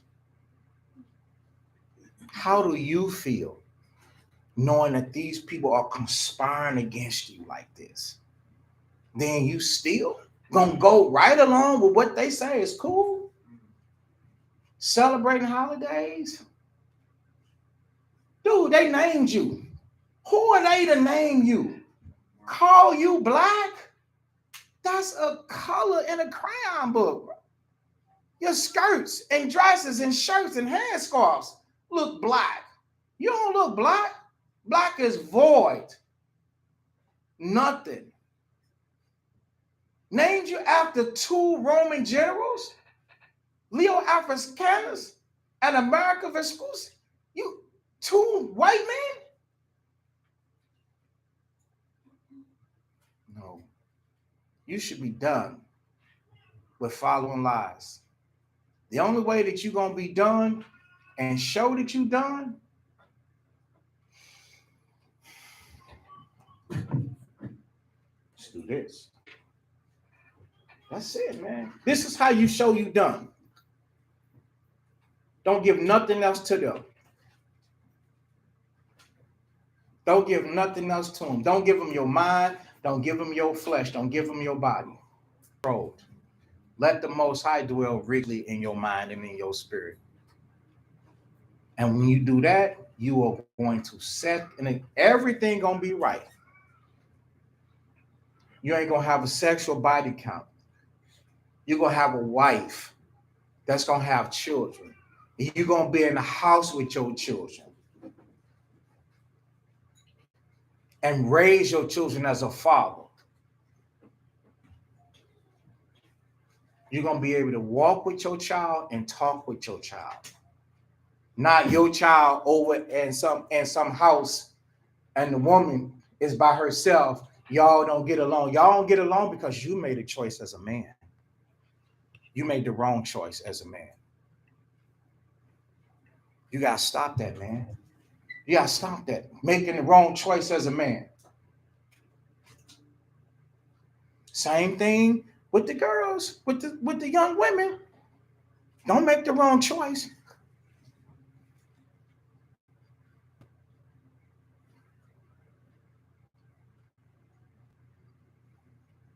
Yeah, don't make the wrong choice. All right. So the stuff that they do the much. I know all of this, man. They do the most. And the scriptures say oppression does what to a wise man? It'll make him mad. It'll make him mad because he knows that the things that they are doing are intentional and on purpose. Everything. They know everything that's going on. Who don't understand? Who this ain't clear to who? All right. So we was First Maccabees 4:41. Judas appointed certain men to fight against those that were in the fortress until he can cleanse the saints. Where he had to go do it himself because no, they weren't going to do it.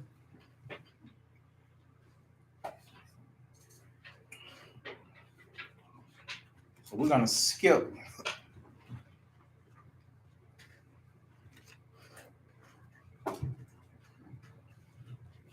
We'll skip this, the rest of the 4th chapter, because it's going into they recovered the temple, cleansed it, cleansed the sanctuary, got the heathens out, etc. But that didn't stop the war. So we're going to go to the 5th chapter. Now go to 5 and verse 1. Start right there. First Maccabees chapter 5 and 1. Now when the nations round about heard that the altar was built and the sanctuary renewed as before, it displeased them very much. Stop. What?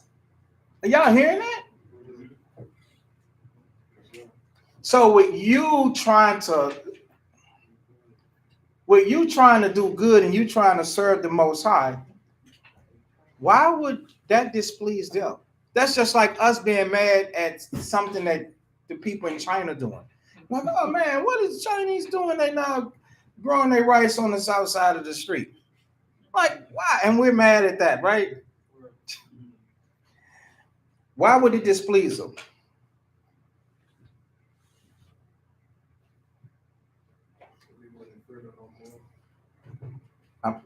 Okay. So you got to talk really loud. I said we wouldn't fear them no more. We wouldn't fear them no more. Like how they was leaving dead bodies and stuff like that to make the stadium clean it up. So we start back to the bar. Okay. Not quite. Anybody else? Because the whole plan of plot was for us not to come back to it. Okay, let me see. So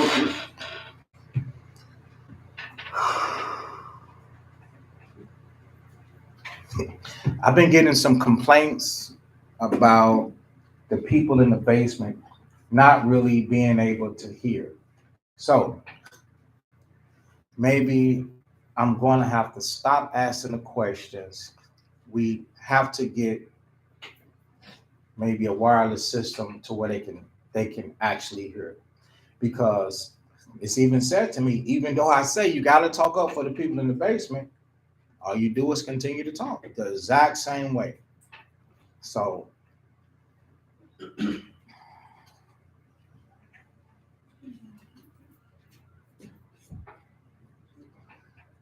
I'll just give the answer. Go to Leviticus 4.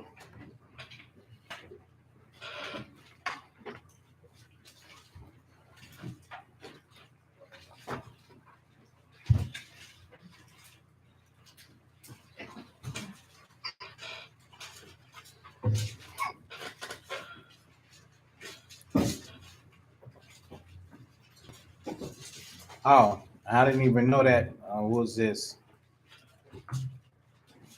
Yarel said, I can't hear it out. See, I didn't even know that. Try logging out and coming back on. Oh, you couldn't hear?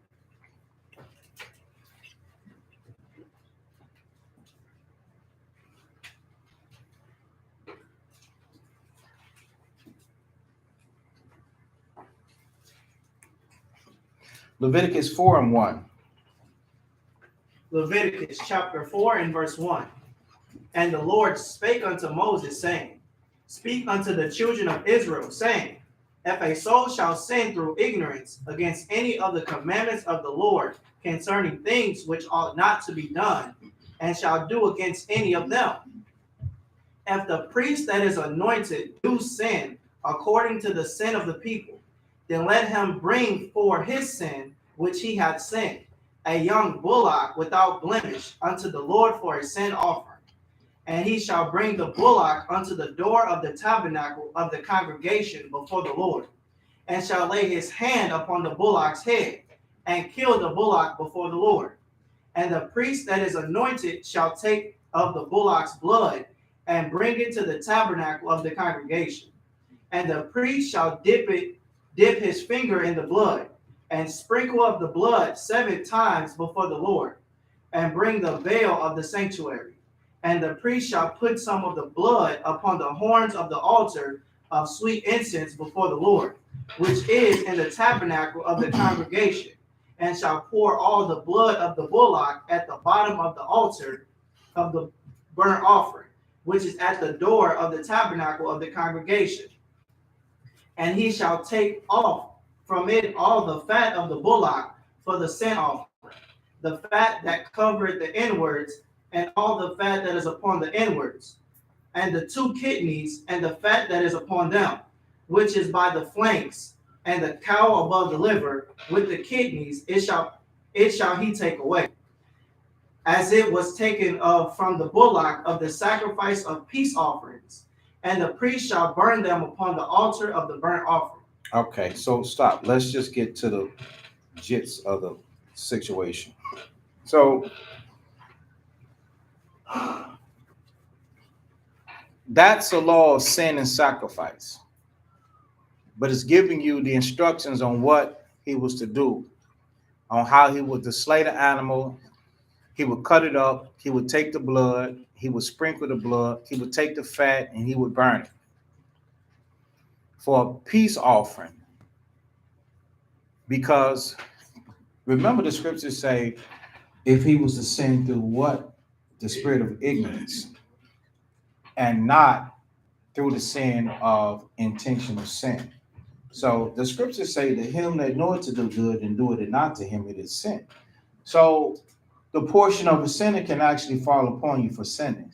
So you were entering into a real realm of edification and understanding the more we learn.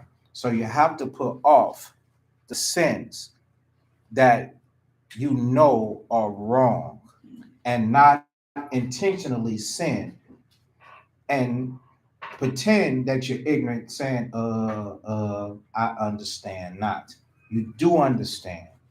You have to grow to an understanding. So when we would sin and when we saw it and understood, we would then bring the sacrifice unto the altar.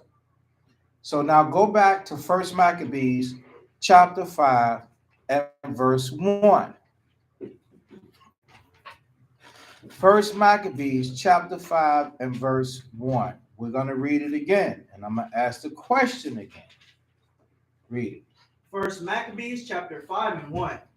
Now when the nations round about. So these nations are the Greek nations and all the nations that was conquered by Antiochus that are at one with him. When they heard, go ahead.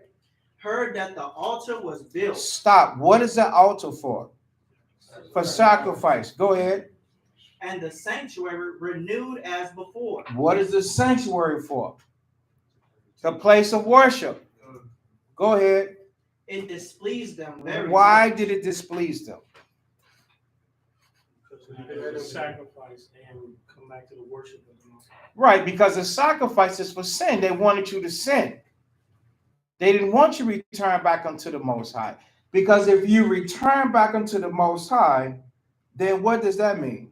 They're gonna fall. He gonna fight for us, they gonna fall. Judah 5 and 20. I think it's Romans. Go to the book of Romans.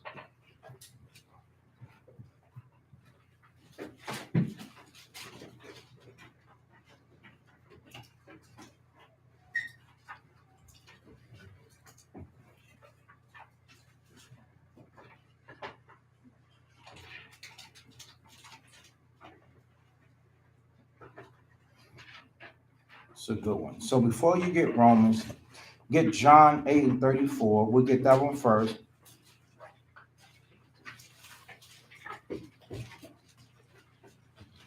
John 8 and 34. Read that. John chapter 8 and verse 34. Yahushua answered them, Verily, verily, I say unto you, whosoever committed sin is the servant of sin. So why wouldn't they want that altar built and the sanctuary? Because they want you to serve sin. Now go to 1 Peter 4.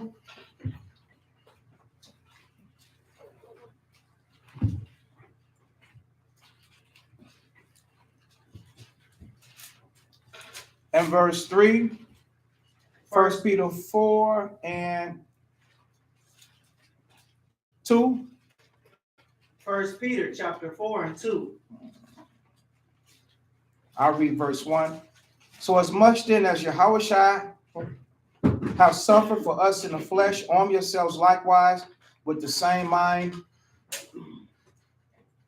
For he that have suffered in the flesh have ceased from sin. So you stop doing things wrong. Verse 2, go ahead. That he no longer shall live the rest of his time in the flesh to the lust of men. Right, in sin, doing what men say to do or following their examples. Go ahead. But to the will of God. Go ahead. For the time past of our life may suffice us to have wrought the will of the Gentiles. Stop. That means that we were doing what they had planned for us to do. That's what the will of the Gentiles is. They made condoms, contraceptives, we use them. If you don't want to get pregnant, don't have sex. You don't want a disease, don't fornicate. The will of man. There's many things. The will of, for the time past of our life, it did allow us to walk, to wrath, that means work, the will of the Gentiles. Go ahead. When we walked in lasciviousness. Lasciviousness, that's a strong sexual desire right there. You walked in it. You don't know that that's the will of the Gentiles, huh? You don't understand that they down with OPP. You don't understand. They down with OPP. They down with adultery. They down with fornication. Lasciviousness. They down with the hookups. The nightclubs, license to sin. Lasciviousness. They know that you go up in there, sit at the bar, prostitute. Now they have bars in the hotel. Few drinks, couple $100, room upstairs. They know that. Everywhere around the world, those traps are set. The hotel motel trap. What is it producing? More slaves. They build that and they go on about their business. You're going to do the rest. All the festivities, Freaknik. Springtime, spring break. This break, that break. Greek Fest. Mardi Gras. All of those things they know that it's going to produce. It's like setting a fishing pole down and walking away, or casting a trap in the sea and just letting it float. It's going to fall down and things are going to float on in there. And then they come back the following day and look and see what's in it. Same thing. You don't even understand it.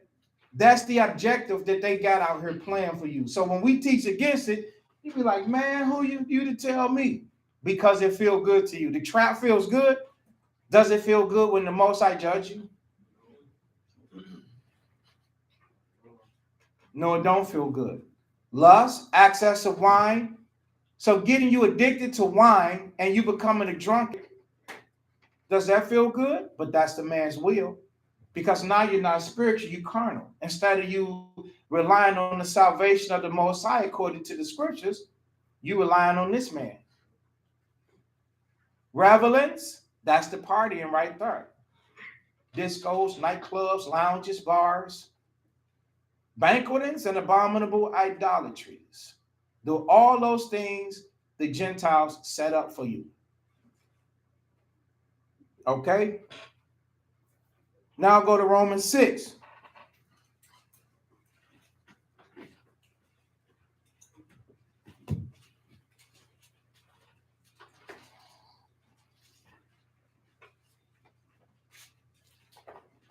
Oh, they ain't happy.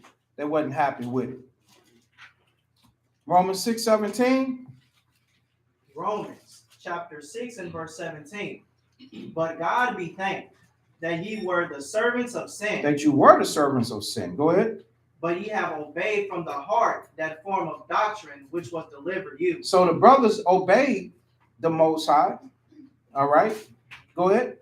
Being then made free from sin, ye became the servants of righteousness. Read verse. Go ahead. I speak after the manner of men because of the infirmity of your flesh. For as ye have yielded your members servants to uncleanness and to iniquity unto iniquity. Right, sin after sin. That's what the nations wanted them to do. That's why they wasn't happy with the sanctuary being renewed, the altar being rebuilt. It displeased them because they was used to us going from sin to sin, following up after them. Go ahead. Even so now yield your members servants to righteousness unto holiness. So that's what the brothers did at that time. Go ahead. For when ye were the servants of sin, ye were free from righteousness. Yeah, when they was following the nations, they wasn't following the Most High. And following the Most High is not following the nations. Read. What fruit had ye then in those things whereof ye are now ashamed? For the end of those things is death. And they saw that because they saw the land invaded by aliens, the scriptures call them. Read. But now being made free from sin. Being made free from the nations. Read. And become servants to God. They knew that. They said, oh man, these people, they turn back into their God. Go ahead. Ye have your fruit unto holiness, and the end everlasting life. Right. So let's go back to the scriptures in 1 Maccabees chapter 5 and now verse 2. 1 Maccabees chapter 5 and verse 2. Wherefore they thought to destroy the generation of Jacob that was amongst them, and thereupon they began to slay and destroy the people. Right. So everybody that was around them, when they saw that was the beginning, they built an altar. Then people gonna start sacrificing. They saw the sanctuary renewed, so people start serving the Most High. What did they start doing based upon that precept? The next precept we just read.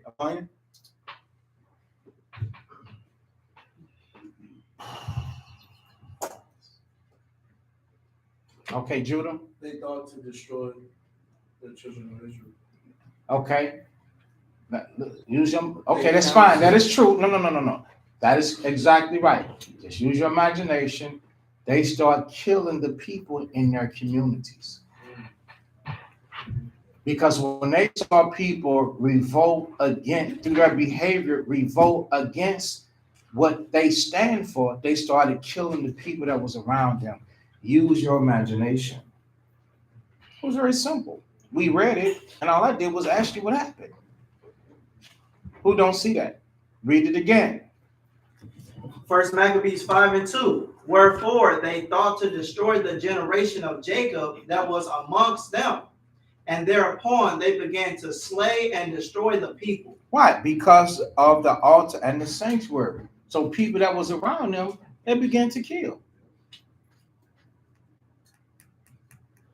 So we got to understand, at time, history repeats itself. Be on the lookout. Be on guard. It's right for it's a righteous and a good thing for me to tell you not to trust these people, to do the exact same thing. They see you serving the Most High, they'll they ain't happy with that. Verse 3. Then Judas fought against the children of Esau in Idumea at Arabatim, because they besieged Israel, and he gave them a great overthrow, and abated their courage, and took their spoils. Also he remembered the injury of the children of Ben, who had been a snare and an offense unto the people, and that they lay in wait for them in the ways. He shut them up therefore in the towers, and encamped against them, and destroyed them utterly, and burned the towers of that place with fire, and all that were therein. So Judas knew what type of people they was, and he didn't play no games. He burned them up, because they were bad people. He wasn't trying to. Our people are trying to reason with Satan the devil. You're trying to defice her. Oh, where's the good ones and these are the bad ones? No, we can't burn nobody up. But stop putting your faith and trust in men. I'm trying to find the good Greek. See, you look at, let me tell y'all something, man. Look in the face.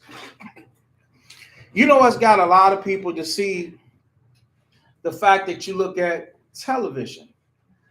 And on television, we be in our emotions, you be in the lust of the flesh. You look at that house, you look at that car, you look at and you have favorite actors and movie stars like, oh, George Clooney, he's cool. Man, you probably meet that man and that man wouldn't care two dead flies about you. You look at what's the funny guy, Jim Carrey. That Jim Carrey is amazingly funny. I don't know what type of person he is, but I'm just saying, you will find since you were born, and I just proved it that before you came out of the womb, that you been a target. You've been a target before you came out of the womb. So the ones that you see today on TV, you have made them celebrities and superstars, role models, and people to look up to. And it's like, oh, I love Britney Spears. Or, I love Hannah Montana. Oh, I love this star and that star. They soften you up. They soften you up. Well, which one of those persons or anybody that you could name have visited your community and did anything about the situation that you live in? But yet they will make you envy their lifestyle by their own celebrities who they set on a pedestal for you to desire to be just like. And you be tender-hearted while their government wage war physically, chemically, mentally, and emotionally against you 24 hours a day. And therefore, when we're telling you, no, you got to wake up and you got to get a little more dense than you are, and you got to look at the scriptures, you find it hard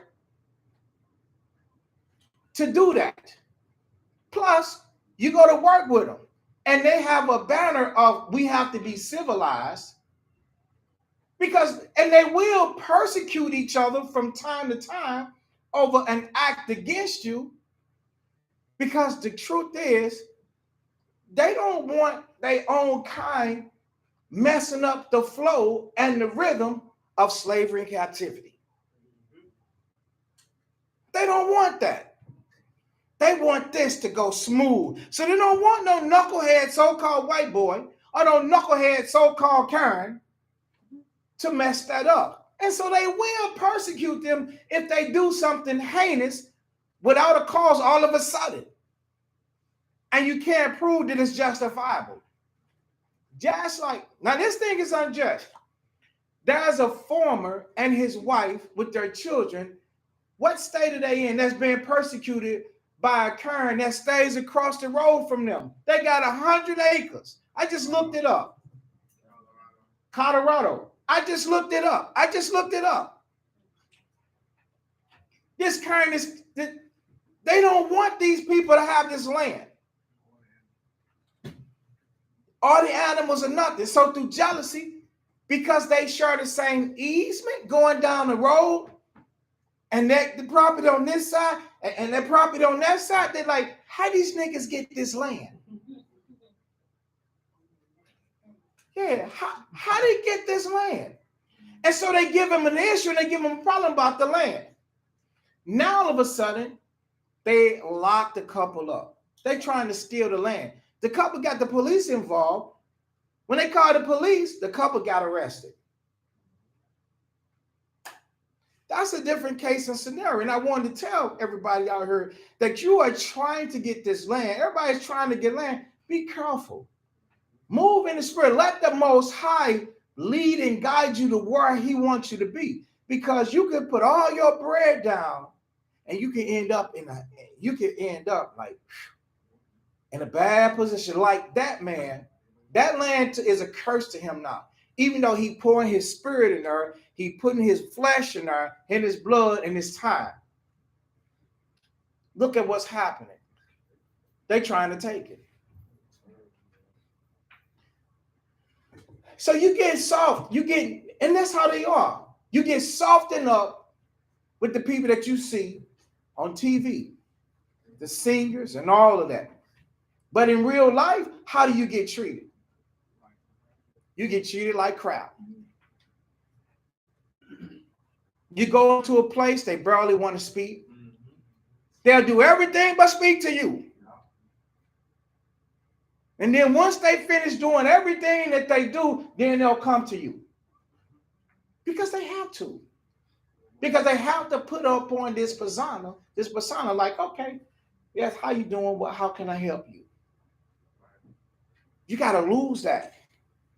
And you got to put on the vision of the scriptures, and you got to see how the Most High tell you. The Most High tell you that these people, he got a name for them. And they're your enemies. Don't go and retaliate. Don't go and say nothing out of the way to them. Don't lay a finger on them. But stop going against the scriptures by praising men. What did that do to our people in time past? Get them mutilated. Crosses burned on their front. Hung from trees. By trying to migrate into society and dealing with them. Get out of bed with them. Stop laying down with them. Because you're confusing yourself and your children. Well, can they be saved? They can't be saved. Now you're wondering who could be saved. If it wasn't for slavery and captivity, you'd understand the Bible. If it wasn't for slavery and captivity, us being called Gentiles in Philippi, the Corinthians, the Thessalonians, the Galatians, the Ephesians, we wouldn't be called Galatians, Ephesus. We wouldn't be called by those names. We were only called by those names because the place where the Most High scattered us, according to Deuteronomy 28:64. We were only scattered there for disobedience. We are the tribes of Israel.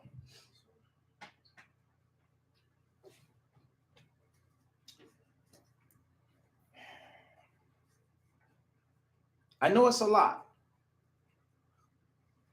And those of us that understand this, that's fine. But there is one out there among you brothers and sisters that might not understand that. But at the end of the day, you're going to have to stick to the scriptures and not your emotions on how you feel. The Bible, the scriptures tell you don't lean to your own understanding. Now you can lean to your own understanding and you can end up. Remember a few years ago when they was taking our organs right out? A lot of black and brown people come up missing. Yes, but about 5 years ago, I remember the guy was rolled up in the mat, in the school mat, and all his organs gone. You ever heard about that about a Chinese? What about an Arab?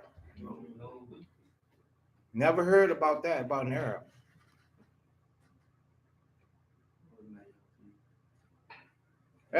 Every nation, all these nations, you ain't heard nothing about that.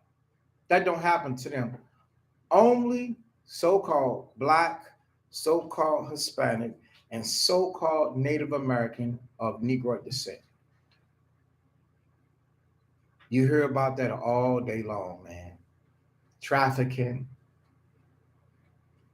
organs, police brutality. The descendants of Ham, you know, the other African, the like crispy, dark-skinned man. We're brown. I'm talking about the person who's blue, that's black. I don't know what to say, blue black, but black. Purple black. And the shades before that, or maybe even the Nigerians, the Kenyans. Do you ever hear about those things happening to them? There ain't even police brutality with them. You never wondered why, huh? No, they're not in your neighborhoods. And as a matter of fact, you don't even know where they stay at. As a matter of fact, you probably never even seen them pump gas.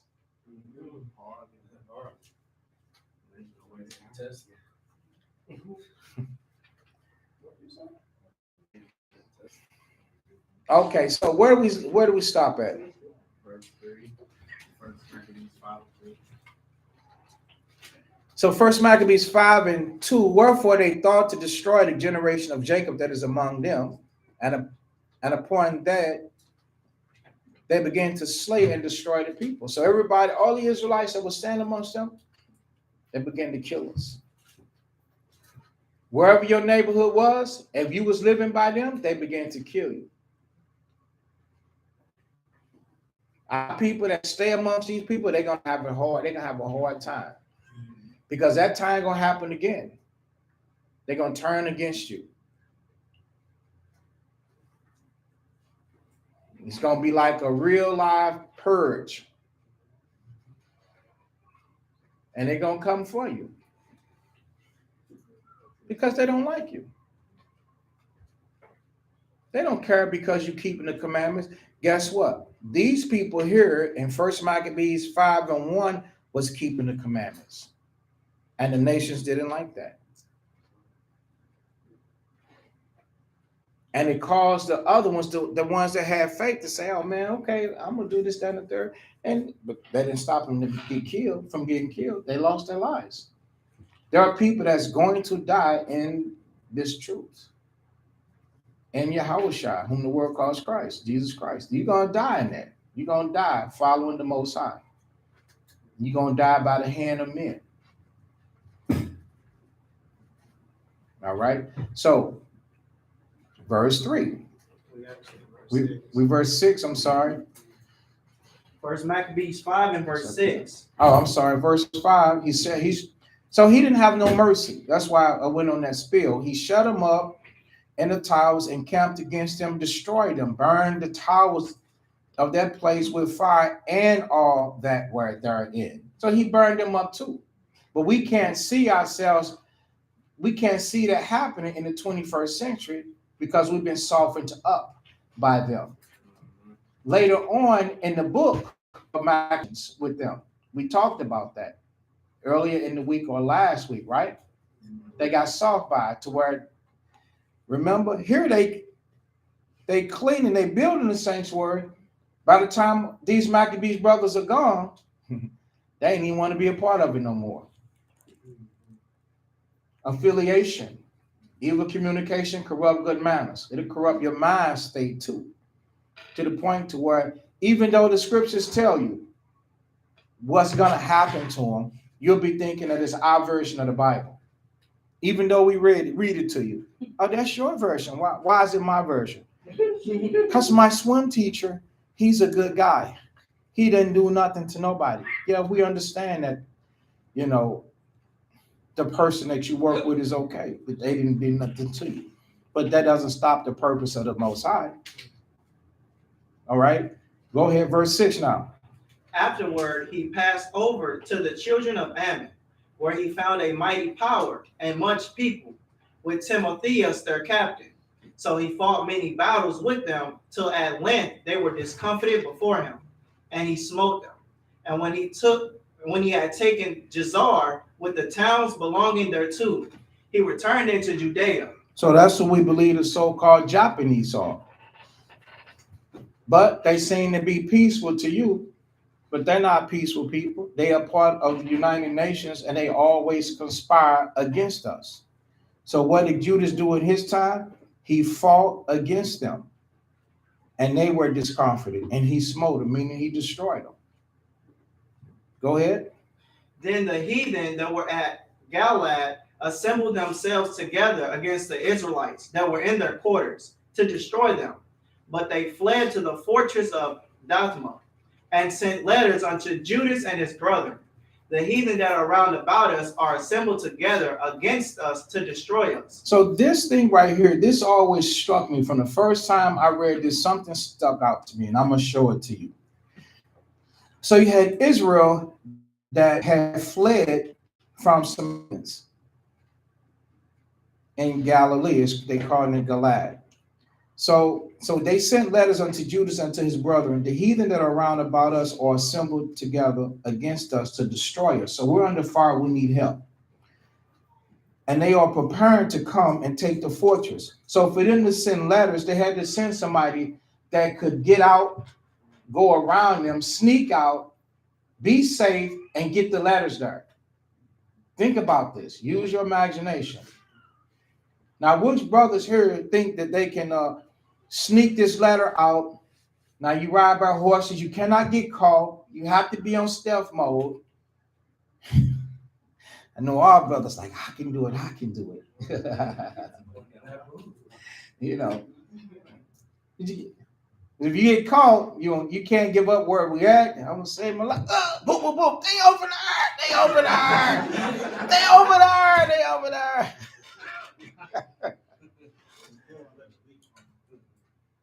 No, you can't give up where they at. So you got to be able to get this message out, right? So they were under some real intense things. All right. Now, who knows how long? Maybe they had to hide and let some people go by, whatever, right? Okay.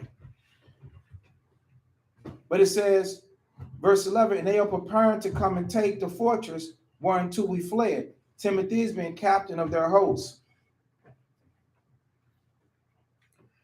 Come now, therefore, and deliver us from their hands, for many of us are slain. And a lot of people, Israelites got killed. Yeah, all our brethren that were in the places of Toby are put to death. Their wives and their children also they have carried away captives. So they killed the men and took the women and the children captives. It's the same thing today.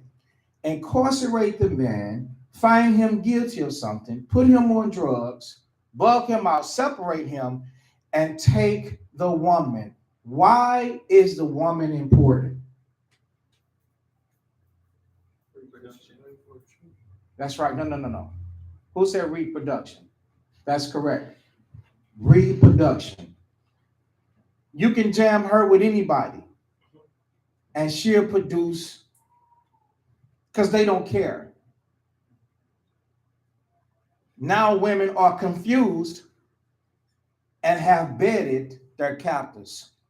It wouldn't matter how long ago. If you were ignorant and you didn't hear these words and you didn't have this understanding, that's one thing. But to have this understanding and still do it is devastating. That shows that the inside of your mind is destroyed. Don't even lust after them. Leave their lewdness alone. What is the lewdness? The things that you see on TV. Watching television last night, I'm watching television late. I'm with Carlise, watching TV. We was watching Two Guns. So they had a sister on there. Why they show the woman whole body? I immediately got vexed. But the heathens, not saying that that's something that I want to see, but they don't care about you. The heathens in those scenes, what do they show? They show the head, and they want you to imagine her being naked, and they'll bring the camera right down, right above her chest, and they'll show the top of her chest, and then you're like, oh, she's got no clothes on. They'll show neck and whatever, and that's it. The most I know is that's not what I was looking for, but it just offends me on how they deal with our people. I'm telling you, they showed the whole woman's front, her whole body. I said, Carlos, this is disrespectful. This is crazy. Look how they did her. And she did it. Next time you watching TV, you don't know. You watching a new movie, you don't know. Unless it's just a flat out rated R movie and they tell you that those are the scenes. That movie is not like that. That movie is Denzel Washington, Mark Wahlberg, part comedy, action, or whatever. It's not supposed to be rated like that. You see, okay, their woman, they covered the woman up. But our women, they exploit. They want the women for reproduction. They always destroy the man, and they want the children for labor. and they want the woman for reproduction. It says, and borne away our stuff. So they given a report, and they have destroyed there are about 1,000 who? 1,000 men. Now, if the so-called Africans were Israelites and they were our people, why didn't they come for us?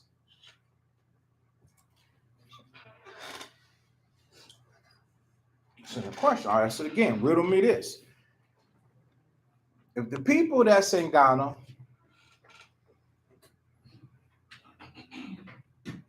what's those other places? Everybody wanted Nigeria and Kenya and Libya and Senegal and all these other places that's over there. Now, of course, I don't know everything, and if they were our people, why not come for us? Like they send letters and say, hey, we need help. If you knew, you know we was over here.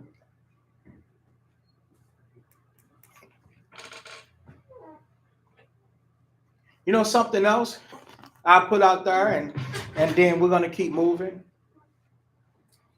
Who knows? Who know that Haile Selassie supposed to be a descendant from Solomon and Sheba? That's a saying.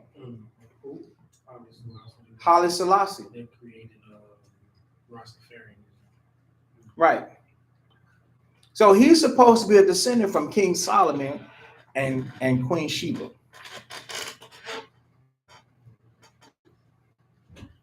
And yet has royal bloodline in Africa and let us rot over here in the States.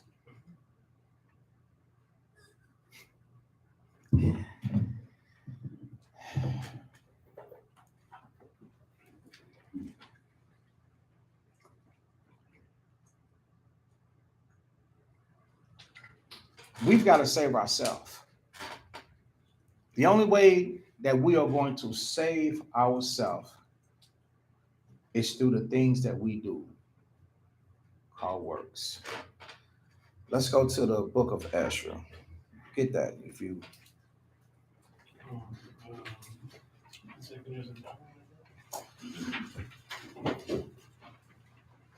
Second Ezra 9. Yes, the book of Second Ezra.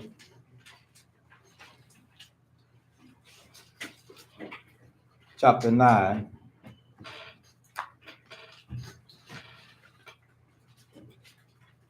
And verse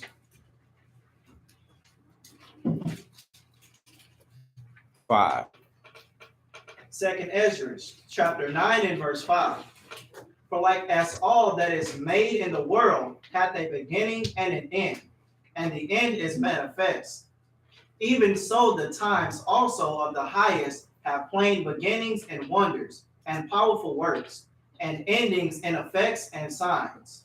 And every one that shall be saved and shall be able to escape by his works and by faith, whereby ye have believed. So, if you want to be saved, we're going to have to save ourselves.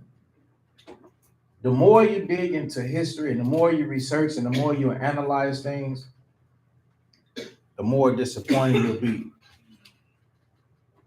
We got to save ourselves. You got to show the Most High, Lord, I want you to gather me from the four. I want to be one of the ones that are gathered from the four corners. The scriptures tell you no man gonna save you. It means that. Right now, everybody's about their own. None is gonna help you. None of these nations are gonna help you. Nobody gonna stand up for people of black and brown color, so-called black and so-called brown. Nobody's gonna stand up for you. Nobody is going to intervene. If you believe in the Most High and you're going to follow the Messiah and you're going to change and you're going to be born again, the Most High is going to redeem you.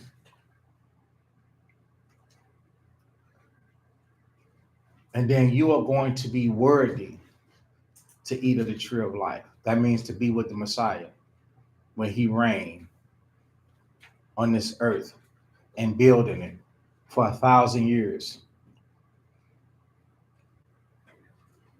before he do away with the demon that he created, Satan, and the European race, according to scriptures.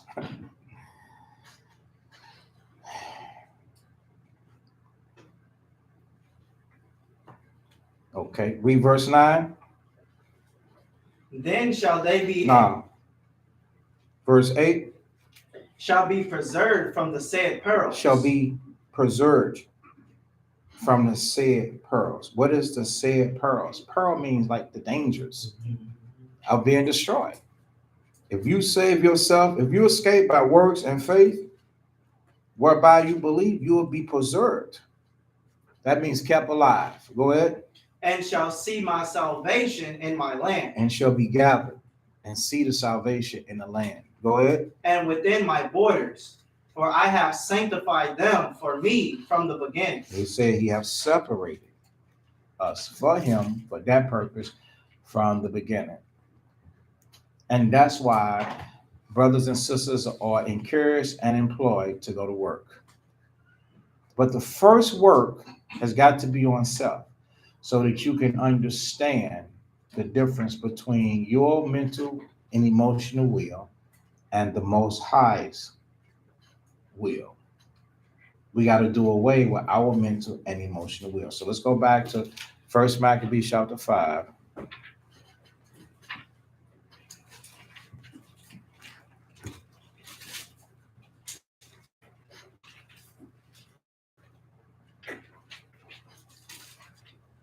First Maccabees chapter 5 and verse 14. While these were reading, behold, there came other messengers from Galilee with their clothes rent, who reported on this wise, and said, they of Palomas, and of Tyre and Zidon, and all Galilee of the Gentiles, are assembled together against us to consume us. Now when Judas and the people heard these words, there assembled a great congregation together to consult what they should do for their brethren that were in trouble, and assaulted of them. Then said Judas unto Simon. So at this point, remember the Greeks. So now you got Esau and then Tyre and Sidon. That Tyrus and Sidon, that's Ham. Okay, so they've been having a whole confederation with the ones that we just said, the blue black ones and the blue and purple black and all of that, right? The other continents that's on the land of Africa outside of Israel, all those descendants of Ham, that's who came up in all Galilee of the Gentiles. Not Israelite, because Galilee is in Jerusalem, but those Gentiles that was in Galilee, those along with Tyrese and Sidon assembled together against us to consume us, is what they're saying. Go ahead. Now when Judas. Then said Judas unto Simon his brother, choose thee out men, and go and deliver thy brethren that are in Galilee. For I and Jonathan my brother will go into the country of Galilee. So he left Joseph the son of Zacharias and Azarias, captains of the people, with the remnant of the host in Judea to keep it, unto whom he gave commandment, saying, take ye the charge of this people, and see that ye make not war against the heathen until the time that we come again. So stop. Listen very closely. Judas said unto Simon his brother, choose, because Judas is captain. Now this Simon is the same day of this Simon is one of the brothers. Okay. So Judas chose, remember, and we also have a day assignment. All right. So Judas chose Simon and said, choose out men, go and deliver the brothers that is in Galilee. But me, meaning Judas and Jonathan, will go into the country of Galilee. So he left Joseph, the son of Zachariah, and Azariah captains So who's over Zacharias and Azariah? It would be Judas. So Judas would be the top captain, and these are men that will be under. Zacharias and Azariah would be under him as captains over the people. So, brothers, y'all understanding it? Yes, sir. Because he's instructing them. Then it says, with the remnant of the host. The host is the army in Judea to keep it. So he said, I'm keeping y'all, I'm giving y'all, I'm leaving this army, and I'm instructing y'all what to do with the army. So Zechariah and Azariah is not supposed to do anything but keep it. Then it says in verse 19, he gave commandments saying, take ye the charge of this people. So meaning you're going to be responsible and look after them and tell them what they should do and what they shouldn't do. See that ye, meaning you, make not war against the heathen. See that you make not war, meaning what? Don't start nothing. Mm-hmm. Now, if the heathen come, then now you command them to be able to fight back. But don't you go and start a war until time that we come again. Now unto Simon were given 3,000 men to go into Galilee, and Judas 8,000 men for the country of Gilead. So Simon went one way, Judas went another. Then Simon into Galilee, where he fought many battles with the heathen. So he wanted to fight many battles, so he was gone for a while. He went on a campaign. So that the heathen were discomfited by him. So his men, 3,000 men, they was winners. Despite how many other men was there, he was successful. He pursued them into the gate of Ptolemais, and there was slain of the heathen about 3,000 men whose spoil they took. So they came out with different things. Those that were in Galilee at Abaddis with their wives and children, and all that they had, took he away with him. So he recovered his brethren and brought them into Judea. So they were safely home with great joy. So they were very happy. Judas Maccabeus also with his brother Jonathan went over Jordan. So Jonathan is the captain, Judas is the counselor. So Jonathan is the brains behind this operation of these brothers. He's the smart one. And traveled 3 days' journey into the wilderness, where they met with the Nabateans, who came in unto them in a peaceable manner, and told them everything that had happened to their brethren in the land of Gilead, and how that many of them were shut up in Basora and Basor and Alma and Kasor, Maked and Carnaim. All these cities are strong and great, and that they were shut up in the rest of the cities, meaning they were captives of the country of Gilead, and that against tomorrow they had appointed to bring their hosts against the forts, and to take them and to destroy them all in one day. Whereupon Judas and his hosts suddenly, by the way of the wilderness, into Basora, when he had won the city, he slew all the males with the edge of the sword, and took all the spoils and burned the city with fire. Why would he kill all the males? They can rise up to their army. That's right. To avoid retaliation. Look at the difference between why we would do things and why they would do things.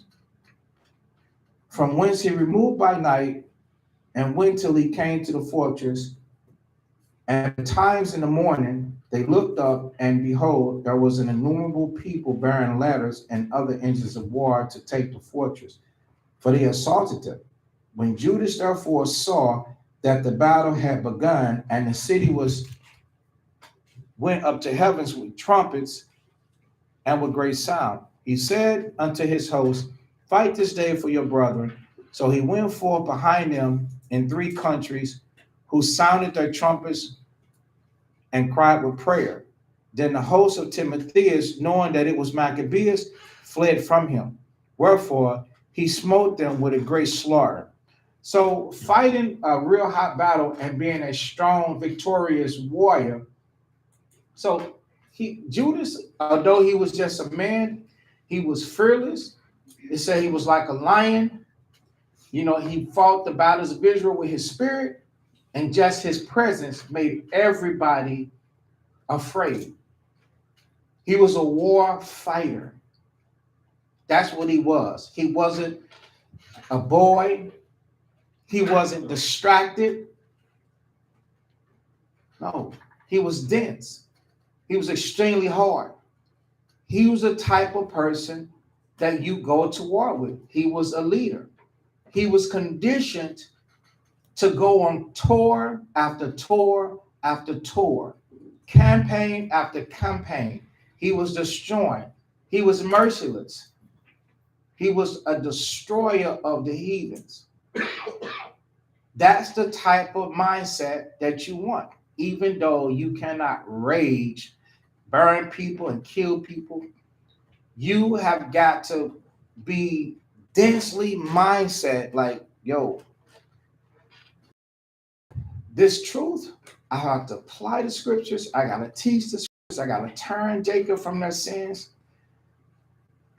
And if you around and this thing unfold, you will then be spiritually engaged mentally on what you need to do and how you're supposed to do it, as now the spirit is able to enable your body to move further into another level. But if you got love of the world and lust of the flesh, and we read, if you thinking about the vineyard, the house that you built, or a baby at the house, oh no, man, you're no soldier to fight this kind of battle. You got fear in you. So you have to change the mindset that you're in and get the softness of this world up out of you. Because the rest of your people love the world. When what the scriptures say, if any man love the world, the love of the Father is not in him. Because the world that's around you is not the world that's godly. It's not a world that's created about the Most High. It's a world that's created about lust, destruction, genocide. This whole world and environment is about you. It targets you. It's all about you, even though it doesn't seem like it. Even the decayed and lewdness and the destroyed part of the world is all about you. And people don't even really realize that. It's exalted to provoke you to envy.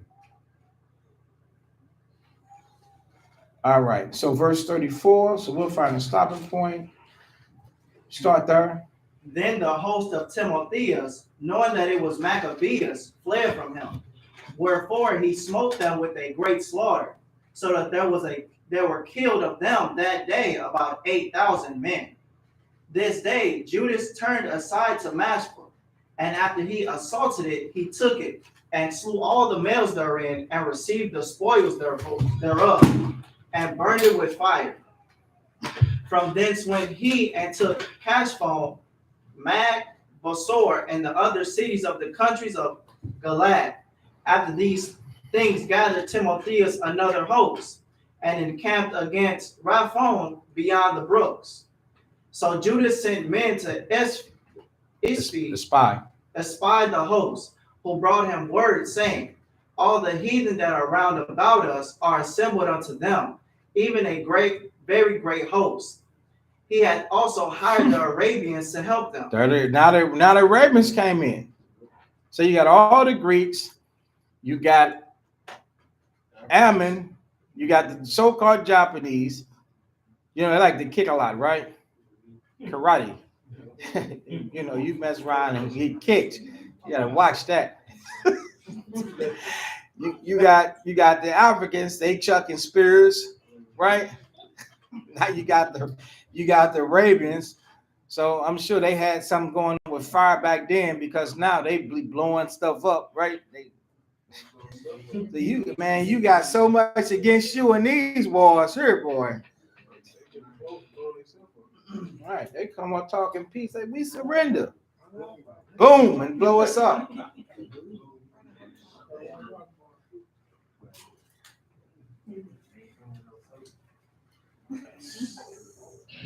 Also, now he hired the Ravens to help him.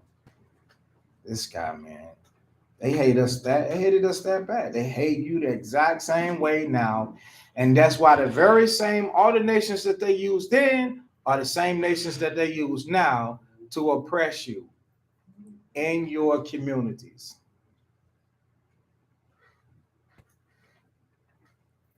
They own all the shops, all the stores, the fuel stations, the jewelry stores, everything. And you own nothing. In the black community, the dollar don't circle one time. They like to say that it does once and then leaves. This neighborhood pop store, there's an ice cream shop that was down the street. What else is black owned in the neighborhood? Man, that's sad. Not on your behalf. Tire shop. Used tire shops. You get a bald tire. Yo, brother, I got a flat. Change my tire. He put another flat tire on it. And charge you half the price of a brand new tire. And you got to be happy because this one here a whole hour to get you home.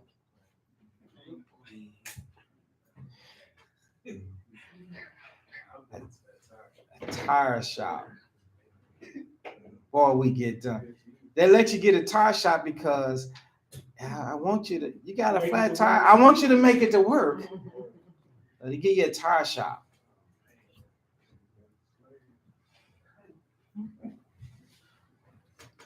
You know how to get those old tires? The same way our less fortunate pick up cans. And they get those tires, probably get those tires donated to them from somebody. Here, you can have our tires. It's tough. Everybody's against us. Where'd you stop at? We got 2 chapters to go. So let's get it. Verse 39. He hath also hired the Arabians to help them, and they have pitched their tents beyond the brook, ready to come and fight against them. Upon this, Judas went to meet them. Then Timotheus said unto the captains of his host, when Judas and his host come, for he will mightily prevail against us. But if he be afraid and camp beyond the river, we shall go over unto him and prevail against him. Now when Judas came near the brook, he caused the scribes of the people to remain by the brook, unto whom he gave commandment, saying, suffer no man to remain in the camp, but let all come to the battle. So he went first over unto them, and all the people after him. Then all the heathen, being discomfited before him, cast away their weapons, and fled unto the temple that was in Carneum. But they took the city and burned the temple with all that were in. Thus was Carneum subdued, neither could they stand any longer before Judas. Then Judas gathered together all the Israelites that were in the country of Gilead, from the least unto the greatest, even their wives and their children and their stuff, a very great host, to the end that they might come into the land of Judea. Now when they came unto Ephron, this was a great city in the way as they should go, very well fortified. They could not turn from it, either on the right hand or the left, but must needs pass through the midst of it. Then they of the city shut them out, and stopped up the gates with stones. Whereupon Judas sent unto them in the peaceable manner, saying, let us pass through your land to go into our own country, and none shall do you any harm. We will only pass through on foot. Howbeit they would not open unto him. Wherefore Judas commanded a proclamation to be made throughout the host, that every man should pitch his tent in the place where he was. So the soldiers pitched and assaulted the city all that day and all that night, till at the length of the city was delivered into his hands, who then slew all the males with the edge of the sword, and razed the city, and took the spoils thereof, and passed through the city over them that were slain. After this went they over Jordan into the great plain before Bethsan. And Judas gathered together those that came behind, and exhorted the people all the way through, till they came into the land of Judea. So they went up to Mount Zion with joy and gladness, where they offered burnt offerings, because not one of them were slain, until they have returned in peace. Now, what time as Judas and Jonathan were in the land of Gilead, and Simon his brother in Galilee before Palomas, Joseph the son of Zacharias and Azarias, captain of the garrisons, heard of the valiant acts and warlike deeds which they had done. Wherefore they said, let us also get us a name, and go fight against the heathen that are round about us. So when they had given charge unto the garrison that were with them, they went towards Jamnia. Then came Georgius and his men out of the city to fight against them. And so it was that Joseph and Azarias were put to flight, and pursued unto the borders of Judea. And there were slain that day of the people of Israel about 2,000 men. Thus were there a great overthrow amongst the children of Israel, because they were not obedient unto Judas and his brother, but thought to do some valiant act. Moreover, these men came not of the seed of those by whose hand deliverance was given unto Israel. Howbeit the man Judas and his brethren were greatly renowned in the sight of all Israel, and all of the heathen, wheresoever their name was heard. Much as the people assembled unto them with joyful acclamations. Afterward went Judas forth with his brethren, and fought against the children of Esau in the land toward the south, where he smote Hebron and the towns thereof, and pulled down the fortress of it, and burned the towers thereof round about. From thence he removed to go into the land of the Philistines, and passed through Samaria. At that time certain priests, desirous to show their valor, were slain in battle, for they that went out to fight unadvisedly. So Judas turned to Astus in the land of the Philistines, and when he had pulled down their altars, and burned their carved images with fire, and spoiled their cities, he returned into the land of Judea.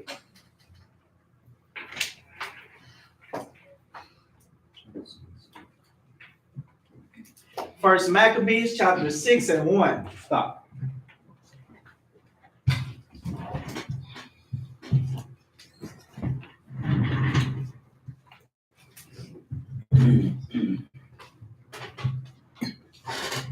Nice try.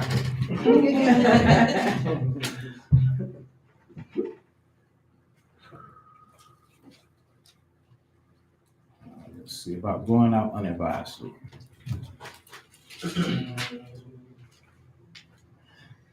Two 63. Where? 56.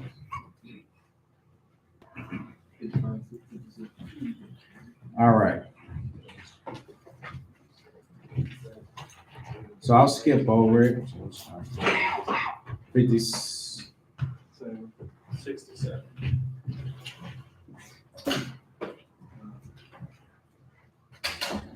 50. It's these guys here. 56. Joseph the son of Zacharias and Azariah, captains of the garrisons, heard of the violent acts. So in the last chapter, when I started reading, because I was waiting for this part, because I knew it was these two guys, but it's in this chapter. So they heard of the acts and warlike deeds which they had done. Wherefore they said, let us get also us a name, and go and fight against the heathen that are round about us. So first and foremost, there is always an order in the scriptures. And the order in the scriptures was, that's what made me say how Judas was over these guys, and they had specifics to don't fight against the heathens, but don't make war, but stay and protect, run things and stay. Now, I had said that if the heathens came up against them, then they would fight. But they did it on their own. So when you go over to 65, Judas went forth with his brothers to fight against the children of Esau in the land towards the south. Notice, the children of Esau are being called the children of Esau now. Instead of whether it's Lycias, Georgias, Antiochus, Greeks, what is it? Idumea, what else? Right. You have my attention. Okay, As I I said. said the wrong name. So now it's put in Genesis 25 and 25. Now it's put in Esau on there. In the land towards the south where he smote Hebron, and in the towns where he bore down the fortress. So this is what Judas did and burned the towers. Verse 67, at that time certain priests desired to show valor were slain in battle, but that they went out to fight unadvisedly. Was the Spirit dealing? This is a trick question. Was the Spirit dealing with these priests? Yes. I already told it was a trick question. The Spirit was dealing with them when they were in order. But as soon as they got out of order, they went out unadvisedly. That's when the Spirit wasn't. Now we can say that, oh, the Spirit allowed it to happen. Well, of course, but let's bring it on into its natural state. First and foremost, if the Spirit wasn't dealing with them, they wouldn't have been in the priesthood. If the Spirit wasn't dealing with them, then they wouldn't have had the Spirit to even go out there and be with them. The Spirit is with you when you're in order. When you get out of order, that's when the Spirit will flee you. Because remember, it tells you in Wisdom of Solomon, the first chapter, the Holy Spirit will flee the sea. Everybody understand that, right? So even amongst us, we have got to remain decent and deal in order. And yes, you can't be like Korah and Dathan or these certain priests or these brothers. You can't be like that. Because when you do something unadvisedly, that's when you let Satan come in. And it can be your ruin. They lost their lives. It says they were slain in battle. So there's no question on why they lost their life. So don't measure your wit against the wit of those that are over you in the Lord. Say, oh, well, you do this, so I can do that. Or we look good doing it. So you're like, I want to look good doing it too. It's not about looking good doing it. Anything, and I'm going to show you according to scriptures, any and everything that we do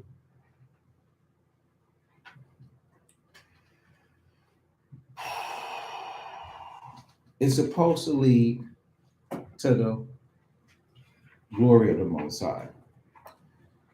Let me see, what am I looking for? I got it in my mind. Bear with me, patience.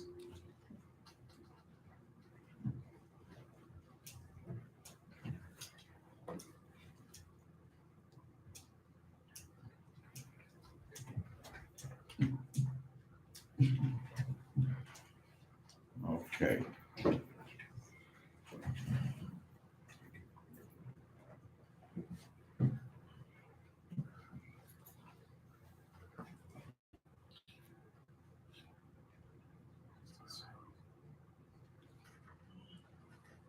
2 Corinthians 4.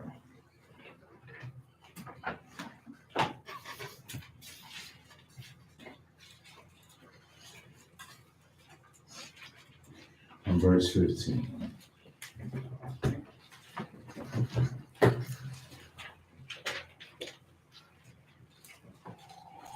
Everything that's being done is done for the glory of the Most High. So,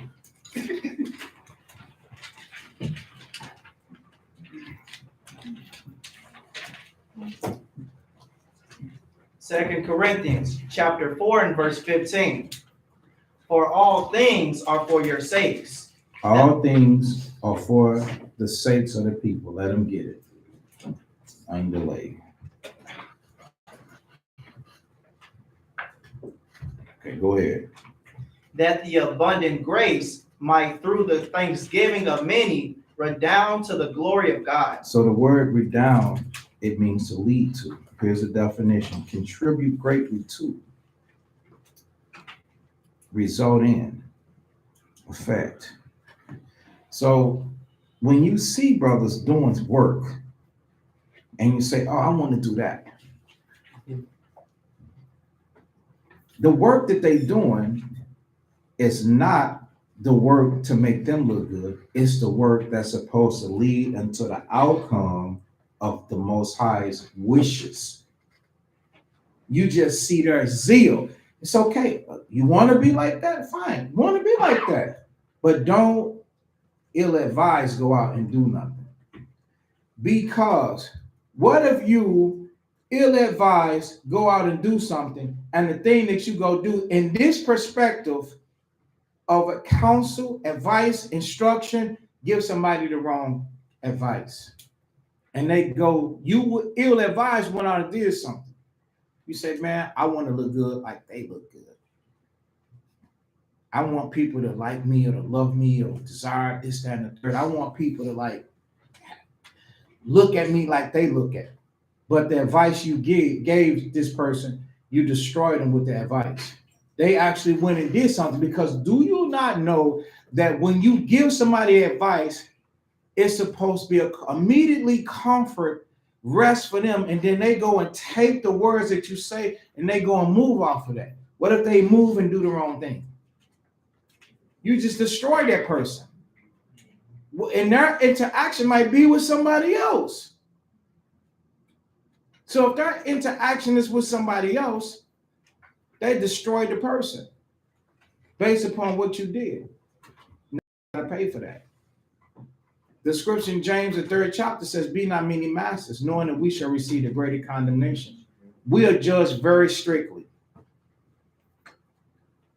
I don't just advise or talk to somebody through the counsel and just, we sold the Bible, without considering the consequences of what happens if I'm wrong.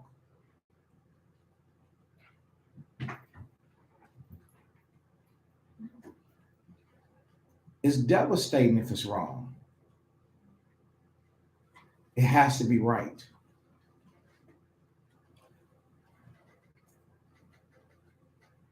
Brothers, remember what did I say? We was talking earlier in the parking lot. If I go off, if I say something wrong, let me know. Remember I said that? Mm-hmm. Okay. Being wrong is not a luxury that you can afford to have. There's consequences for getting it wrong. You have got to be right.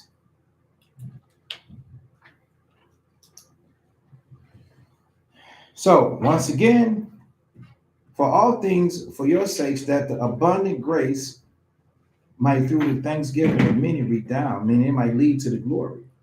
So you see us teaching this Bible, it's not for respect of persons, it's not for people to look up to us, it's for the person that's hearing it. But vainglory, you might feel like you want to be looked at a certain way. Just be mindful of that. Because the spirit will be with you all up until you let Satan come in, and now you want to steal the glory. Because even the preachers and teachers and ministers in this are not taking the glory from the Most High. They even understand that this glory is of the Lord. It belongs to him, because he it is that renewed, revived, strengthened, enhanced, and gave this person the spirit to overcome the things that they went through. Him, not the, we're just a mere messenger. That the thing that we got right was the conversation. We got the conversation right. We spoke respectfully. We spoke as unto dear children. What's a dear child? Somebody that you care about. So when you speak to people, speak to them with respect, like you care for them. And not like you mad because they sin. Or not you want to do it because it's going to make them look at you a certain way. All right, so let's go back. Second Maccabees, First Maccabees 6. That's where you started at, right? You started one already? Yes? Okay. This is the work we got to put it in. Because then, once we get to Satan, then we'll be fine. What's today? 20, the 4th. Next Sabbath.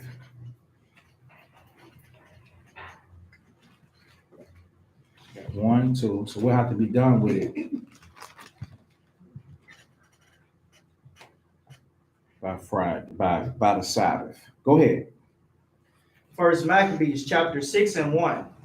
About that time, King Antiochus, traveling through the high countries, heard say that Elymas in the country of Persia was a city greatly renowned for riches, silver and gold, and that there was in it a very rich temple, wherein were coverings of gold and breastplates and shields, which Alexander, son of Philip, the Macedonian king, who reigned first amongst the Grecians, had left there. Wherefore he came and sought to take the city and to spoil it, but he was not able, because they of the city, having had warning thereof, rose up against him in battle. So he fled and departed thence with great heaviness, and returned to Babylon. Moreover,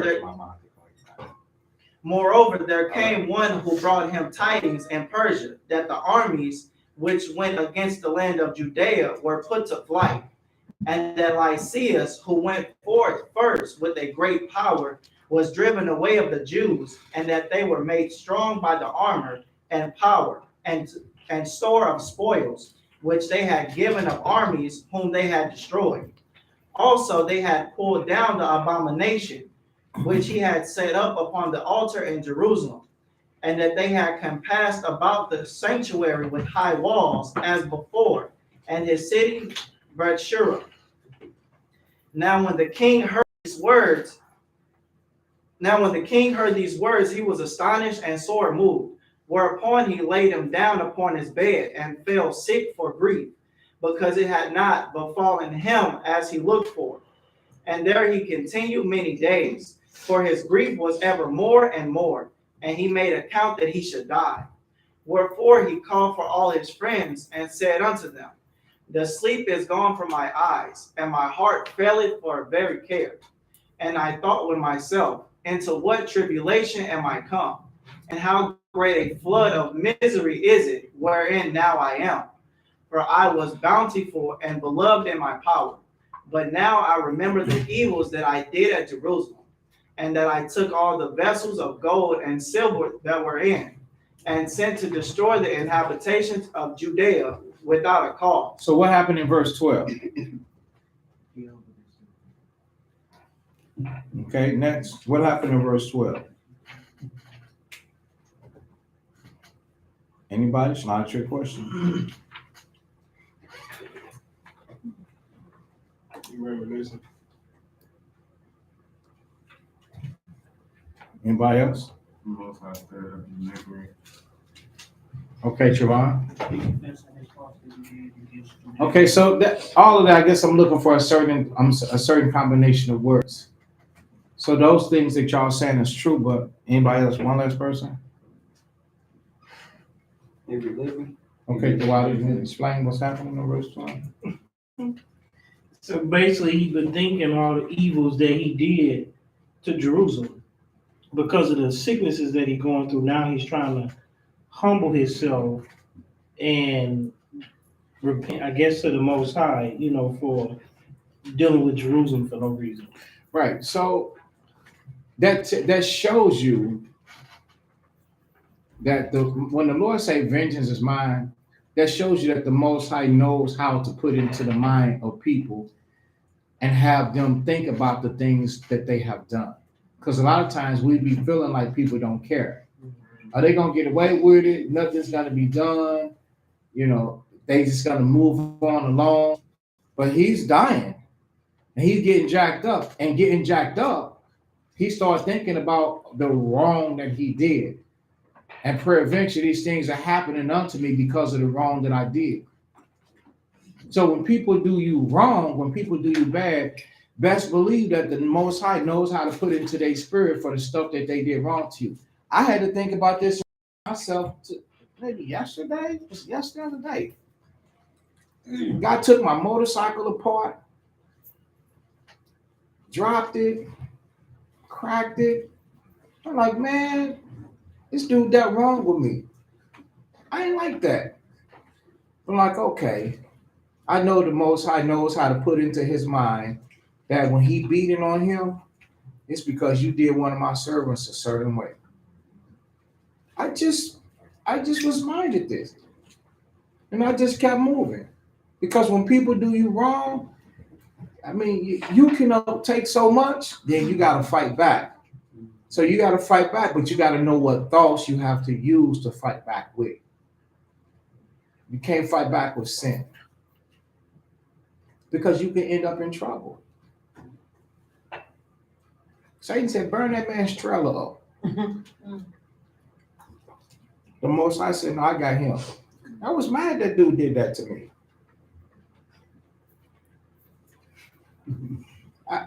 I tell you, I have to say no too. That's just being honest. So where you might think, Sham, you got it all made, man. You know how to do this. What I know how to do is say, Satan, not today. I'm not finna still be like, devils, is you here? Waiting for him to say bye. I got to get out of there. Flee to sin as the face of a serpent.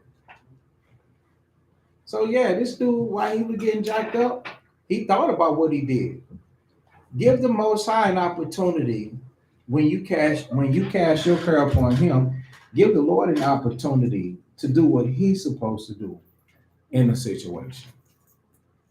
And not all the time you want the Most High to do what you want to do. You want the Most High to kill somebody, hurt them bad. Sometimes I had to ask somebody when I'm judging a brother and a brother. Real true story. Now, first and foremost, it is his word against you, against his word, right? So I have to talk about the situation and say, you got to deal a certain way. At the end of the day, when two people stick to their story, one would want me to believe them more than the other. Is that right? Or the scriptures? It's not, because one witness can't rise up against one in anything they do. Well, I have to end up saying I can't kill the person.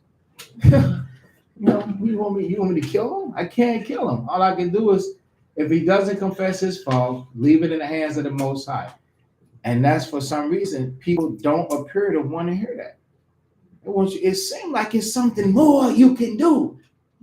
Will be unrighteous and smite them. You can't brawl and smite somebody. You can only use words and tell them not to do it.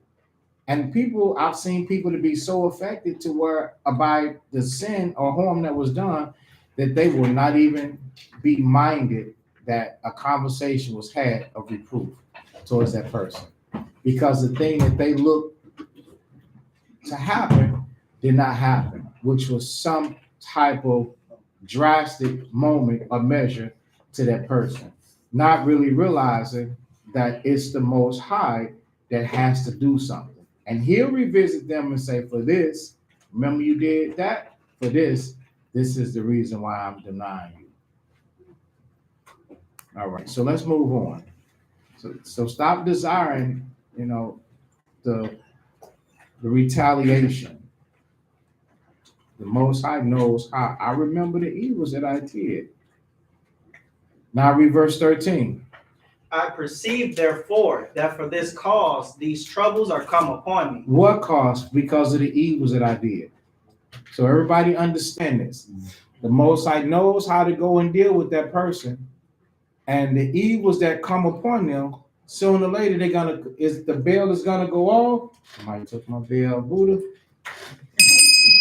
The bell gonna go off, and they're gonna be like, "Oh, it's because of the evils that I did." Now, Buddha's not the Chinese guy. There's a little boy in here. So you're like, "Wait a minute, did he just pray to Buddha?" I had him the whole class winning, right? But the one thing, brothers, people will be looking for. They'll be looking for you. Make one mistake. That's all it takes. Oh, you lost me on that. I don't want to hear that. I'm turning back.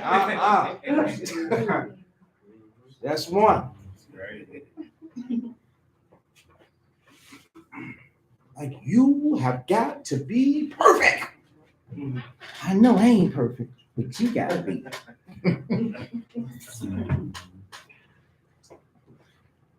I proceed therefore that for this cause these troubles are come upon me, and behold, I perish through great grief in a strange land. Go ahead. Then called he for Philip, one of his friends, whom he made ruler over all his realm, and gave him the crown and his robe and his signet, to the end he should bring up his son Antiochus and nourish him up for the kingdom. So King Antiochus died there in the 149th year. Now when Lysias knew that the king was dead, he set up Antiochus his son, whom he had brought up being young, to reign in his stead, and his name was called Ephator. About this time they were in the tower, shut up the Israelites round about the sanctuary, and sought always their hurt and the strengthening of the heathen.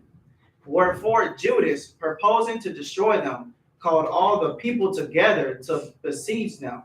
So they came together and besieged them in the 150th year, and he made mounts for shot against them, and other engines.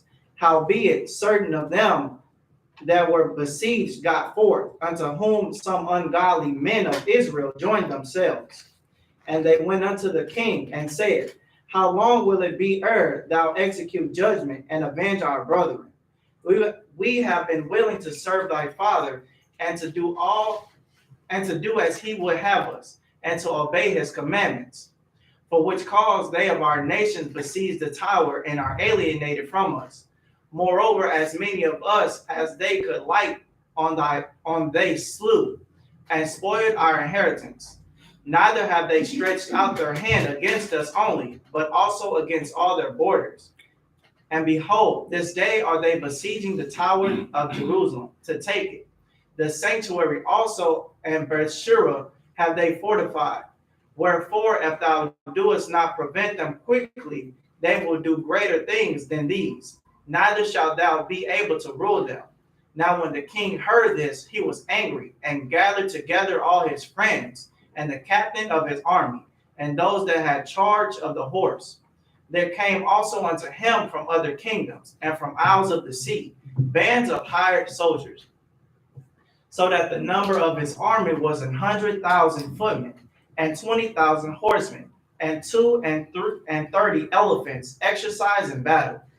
These went through Idumea and pitched against Bethshura, which they assaulted many days, making engines of war. But they of Bethshura came out and burned them with fire, and fought valiantly. Upon this, Judas removed from the tower, and pitched it to Zacharias over against the king's camp. Then the king, rising very early, marched fiercely with his host towards Bad Zacharias, where his armies made them ready to battle, and sounded the trumpets. And to the end they might provoke the elephants to fight. They showed them the blood of grapes and mulberries. Right. So they had elephants. You know, the elephants. They trained the elephants for war. They had the big tusks. You know, trying to get them all angry and stir it up and poke and push and run and trample.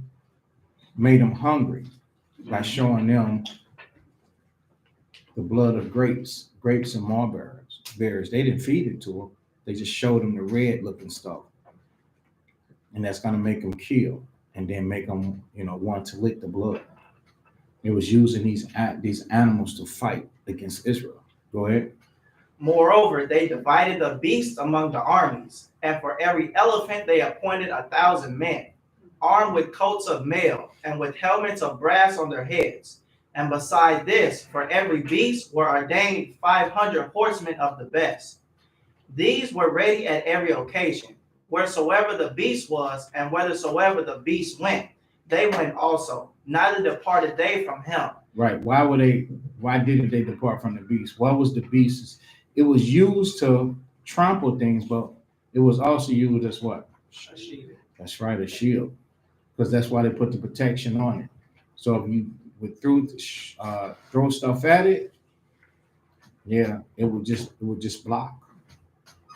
Okay, go ahead. And upon the beasts were their strong towers of wood, which covered every one of them, and were girt fast unto them with 30 strong men. With devices. And upon the beasts were their strong towers of wood, which covered every one of them, and were girt fast unto them with devices. There were also upon every one 32 strong men that fought upon them, beside the Indian that ruled him. As for the remnant of the horsemen, they sent them on this side and that side at the two parts of the host, giving them signs what to do, and being harnessed all over amidst the ranks. Now when the sun shone upon the shields of gold and brass, the mountains glistened therewith, and shine like lamps of fire. So part of the king's army being spread upon the high mountains, and part on the valley below, they marched on safely and in order. Wherefore all that heard the noise of their multitude, and the marching of the company, and the rattling of the harness were moved. But the army were very great and mighty. So they were making a lot of noise coming just by moving around. That was something that would instill fear.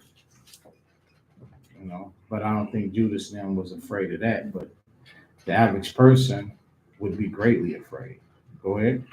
Then Judas and his host drew near and entered into battle, and there were slain the king's army 600 men. Eleazar also, surnamed Sabaron, perceiving that one of the beasts armed with royal harness was higher than all the rest, and supposed that the king was upon him, put himself in jeopardy to the end he might deliver his people and get him a perpetual name. So here's another person looking to do something. Go ahead. Wherefore he ran upon him courageously through the midst of the battle, slaying on the right hand and on the left. So that must have felt good, huh? Slaying the left and the right. Go ahead. So that they were divided from him on both sides. Which done, he crept under the elephant and thrust him under and slew him. Whereupon the elephant fell down upon him, and there he died. So he didn't expect that to happen, huh? He probably figured that he was going to stab him and then run away from up under him. But he probably collapsed in the direction that he ran in, that he tried to dive in. So nothing that we do through vainglory, or we got to be mindful that it can cost you. I know a lot of people just move the way that they want to move and nothing happened. The scriptures teach you about that. Say not what has happened to me. The Most High gonna avenge that pride. Sooner or later, you gonna go up under the elephant and you're going to thrust them under, and it's going to fall on you. You're going to pull down on yourself this destruction. Okay, go ahead. Howbeit, the rest of the Jews, seeing the strength of the king and the violence of his forces, turned away from them. Then the king's army went up to Jerusalem to meet them, and the king pitched his tent against Judea and against Mount Zion. But with them that were in Bethshura, he made peace, for they came out of the city because they had no victuals there to endure the siege, it being a year of the rest of the land. So the king took Bethshura and set a garrison there to keep it. As for the sanctuary, he besieged it many days, and set there artillery with engines and instruments to cast fire and stones. Right, I told you that they had stuff they was using fire. That's when the Arabians came in. All right, so after they lost the temple, after they dedicated the temple, they lost it again. Now, we suffer because of sin.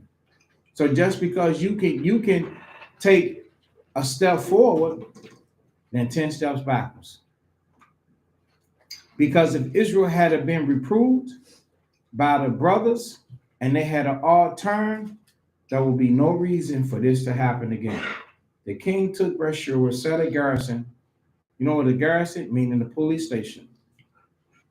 And as the sanctuary, he sieged it many days. So he went back and took the sanctuary again. They lost it.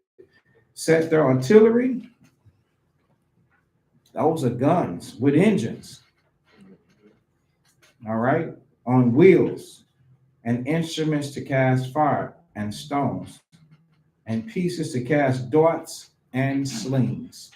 So he made all type of weapons right there. Verse 52. Whereupon they also made engines against their engines, and held them battle a long season. Yet at the last, their vessels being without victuals, for that it was the 7th year, and they in Judea that were delivered from the Gentiles had eaten up the residue of the store. So who knows what the 7th year is? Everybody knows what the 7th year is, right? In Israel, every 7 years, I tell you, in Israel, every 7 years, you would give the land a rest. Whatever the land will produce, you would let it grow and let it grow to waste. You wouldn't reap it. The seeds would go right back into the earth. It would just rot. It would go right back into the earth. And then the following year, the 8th year, you'd have twice as much stuff. Yeah. But when they came the 7th year. Now the 7th year, like I said, it was of the rest. And the stuff was bad. It was gone. So they had no stuff.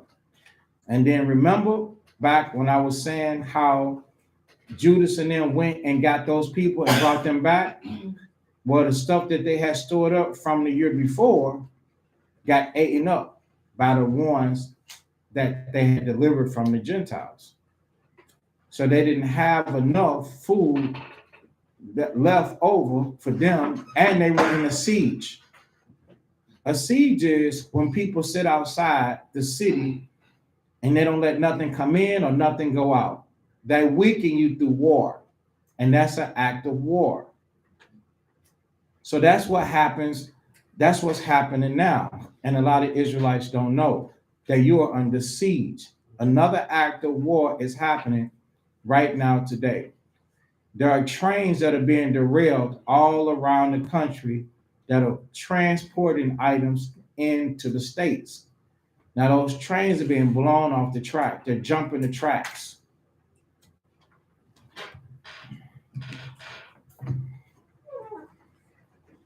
But we're too busy. We got to do what? We got to go to work. And as long as you get a belly full of chicken wings, you're fine. You ain't feeling the effect. But just wait a while. Because it takes a while for a siege to happen. I mean, it takes a while for it to really take a toll. And then you will realize you'll just happen to go into the store and you'll be like, these shelves are empty. Like, why are these shelves empty? You go from store to store to store. Like, remember how it was when you couldn't find any toilet paper? Yeah, okay.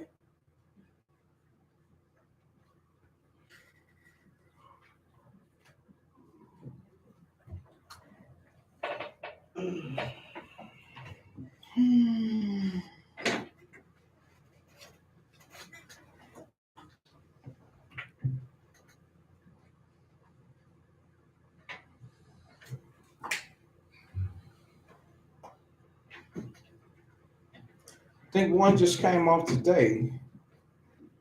Another one. So you know how many offhand?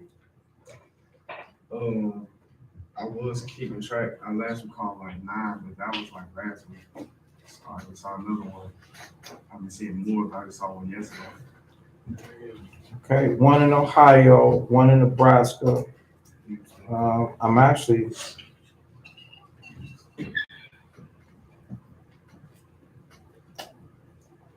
It's not really giving me a specific number. It's playing games with me because they know I'm telling y'all. Huh? They doing them overseas too. Yeah.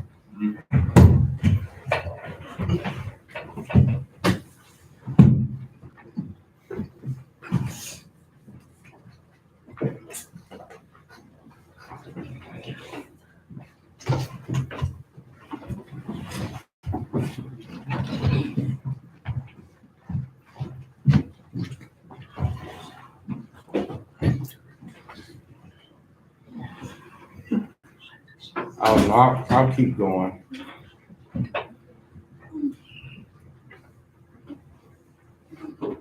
Yeah. So where we stop at? So yeah, the 7 year. So that's what the 7 years. You can read it by Leviticus chapter 25. You can just write that in your notes and read it as you will. So verse 54. Verse 54. There went but a few left in the sanctuary, because the famine did so prevail against them, that they were fain to disperse themselves, every man to his own place. So yeah, they had to leave and they had to just give up for food. Go ahead. At that time, Lysias heard say that Philip, whom Antiochus the king, whilst he lived, had appointed to bring up his son Antiochus that he might be king, was returned out of Persia and Media, and the king's host also that went with him, and that he sought to take unto him the ruling of the affairs. Wherefore he went in all haste and said to the king and the captains of the host and the company, we decay daily, and our victuals are but small, and the place we lay siege unto is strong, and the affairs of the kingdom lie upon us. Now therefore let us be friends with these men, and make peace with them. So that's Lysias saying this until Philip. Go ahead. And with all their nation, and covenant with them that they shall live after their laws as they did before. For they are therefore displeased, and have done all these things, because we abolished their laws. So the king and the princes were content. Wherefore he sent unto them to make peace, and they accepted thereof. Also the king and the princes made an oath unto them, whereupon they went out of the stronghold. Then the king entered into Mount Zion, but when he saw the strength of the place, he brake his oath that he had made, and gave commandment to pull down the wall round about. Afterward departed. So he was jealous of the city. And he couldn't stand to see somebody else with something like that. So he destroyed it. It's like you go into a nice place and you know that you don't have a place like that, so you vandalize it. That's what he did.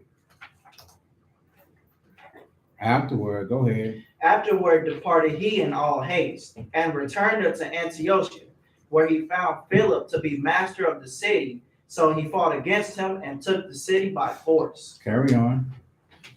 Chapter 7 and verse 1. In the 151st year, Demetrius the son of Seleucus departed from Rome, and Seleucus departed from Rome, and came up with a few men unto a city of the seacoast, and reigned there. And as he entered into the palace of his ancestors, so it was that his forces had taken Antiochus and Lysias to bring them unto him. Wherefore, when he knew it, he said, let me not see their faces. So now Obviously, Antiochus and Lysias is taken captive. And he said, let me not see their faces. Go ahead. So his host slew them. Now when Demetrius was set upon the throne of his kingdom, there came unto him all the wicked and ungodly men of Israel, having Alchemus, whom was desirous to be high priest for their captain. And they accused the people to the king, saying, Judas and his brethren have slain all thy friends, and driven us out of our land. So stop. Demetrius. There's a silhouette of a head. Well, there's many of them, but there's one I believe is Demetrius. It's curly hair.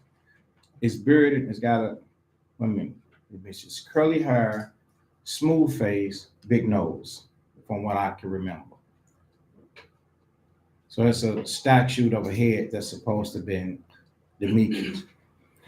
Now, this is over 100 and something. Time is going down, 100 and 1 and 50. So time is going down. These are years before Messiah's. Now they're coming under the banner of Rome. So Demetrius killed Antiochus and Lysias, who was set over him to bring up, or Philo, to bring the child Antiochus, to bring him up as king. So now Rome is involved, or Esau under the banner of Rome. Sorry. So where'd you stop at? Verse 7. So the reason why I'm saying this is because it's transitioning from kingdom of Edom to kingdom of Edom. And not very far away from this is Messiah's. 150 years. 150 years later is the Messiah will be born. Okay. And so wherefore, when he knew it, he said, let us not see their face. So he killed him. So his host slew him. Now, when Demetrius was set up on the throne of his kingdom, there came unto him all the wicked and ungodly men of Israel. So now the Israelites are going to get in bed with Rome, the Levitical priesthood. And they had been in bed with Rome, the Levitical priesthood, for a very long time. So the Levitical priesthood had then Israel over to Rome, and Rome been running Israel for a very long time. Having alchemists who was desirous to be high priest for their captain, because the high priest is the one that runs the nation. The nation is ran by the Levites, and the Levites is ran by the high priest. So that's the most powerful person in Israel, the high priest. Okay. Verse 6. Verse 6. And they accused the people to the king. So saying, now you having the Levites accusing the people. Is that I had to slow us down so we can see this? It's better to learn than just get through and say we met a point where we need to stop. You got to visualize this. That would be just like me going to Edomites complaining about y'all.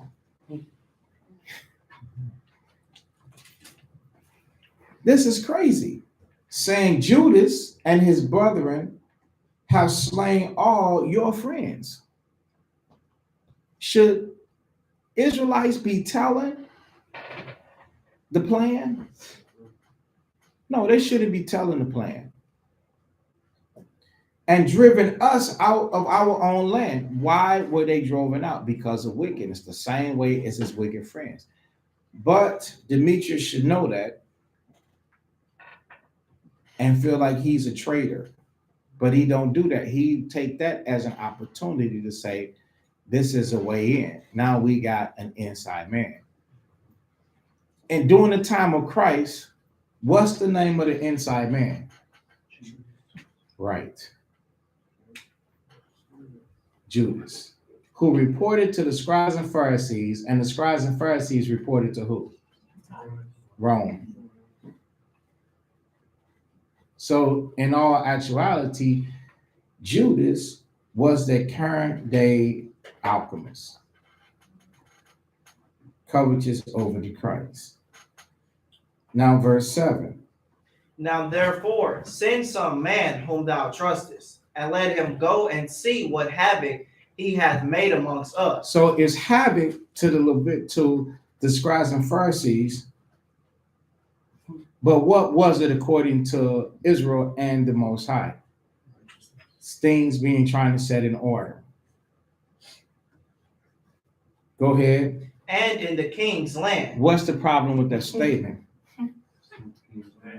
He called the land of Jerusalem the king's land, when that's not the king's land. That's the Israelites' land. And they themselves are against the law, because what did the Most High say about the landmark? You cannot remove the ancient landmark. So how you could just tell that they were right, they were unrighteous, they were not right. Everybody understand that, right? I know everybody fatigued, but spend your moment here being edified so that you can see the wrong in everything. Go ahead. And let him punish them with all them that aid him. See that? So kill our own people. Kill my people and hate them. That's the punishment ain't some type of reprimand. Punishment is kill. Go ahead. Then the king chose Bacchides, Bacchides, a friend of the king, who ruled beyond the flood, and was a great man in the kingdom, and faithful to the king. And him he sent with that wicked alchemist, whom he made high priest, and commanded that he should take vengeance of the children of Israel. So they departed, and came with a great power into the land of Judea, where they sent messengers to Judas and his brethren with peaceable words deceitfully. But they gave no heed to their words, for they saw that they were come with a great power. So why wouldn't Judas take heed to the messengers? It's not a trick question. Why would Judas take heed? Why didn't he take heed to the messengers? Nobody, I can't even hear you. He picked up on deceit. He picked up on deceit. Like he discerned something wrong, right? Okay, anybody else? Could it be because he knew they were wicked? How do you give wicked men credit? You know? You don't. He gave no heed, but they gave no heed to their words. Yes, he saw that they came with a great power, but you don't know wicked men. He knew that these guys. Christ said 150 years later, man, he said the same thing. You shall know them by what? The fruits. Come on, man, wake up. Match this energy here. They were wicked. They were wicked before they showed up. He could have walked down the street by himself and said, yo, Judas, come around here and talk to me, man. Judas should already know this guy is wicked. He already knew the guy is wicked.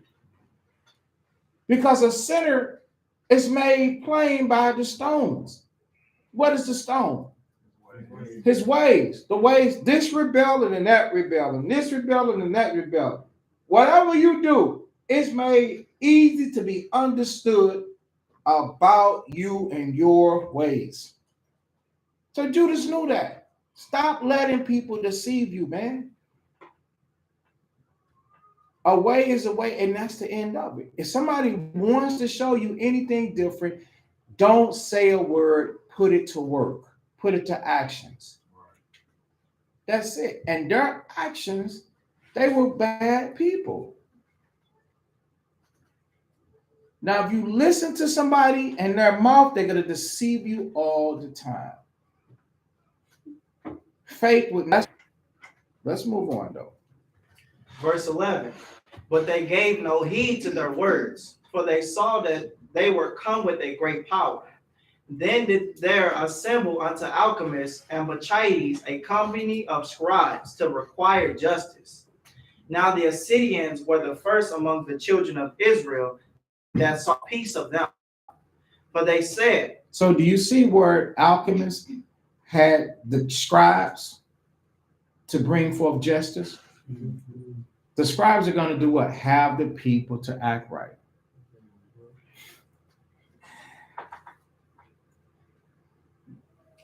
The Assyrians, meaning Asher, was the first among the children of Israel that said, okay, that saw peace from them. Go ahead.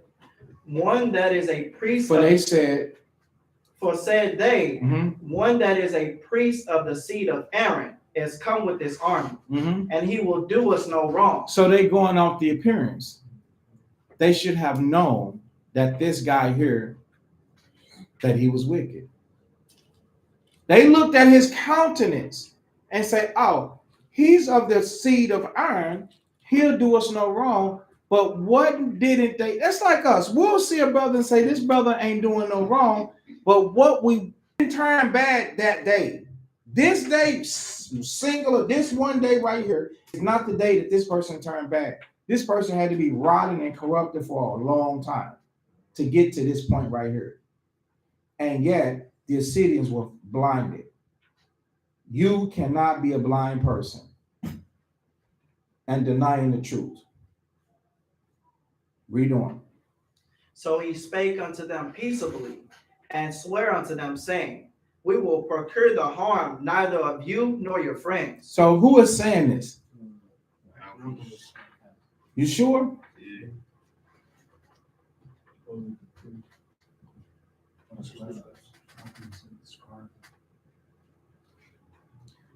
It can be alchemists.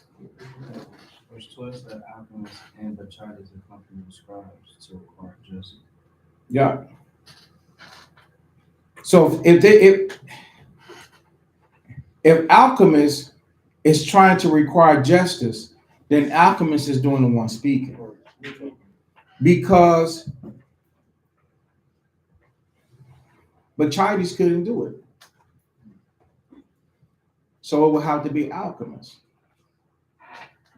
But let's continue. I don't want to add, I don't want to take away.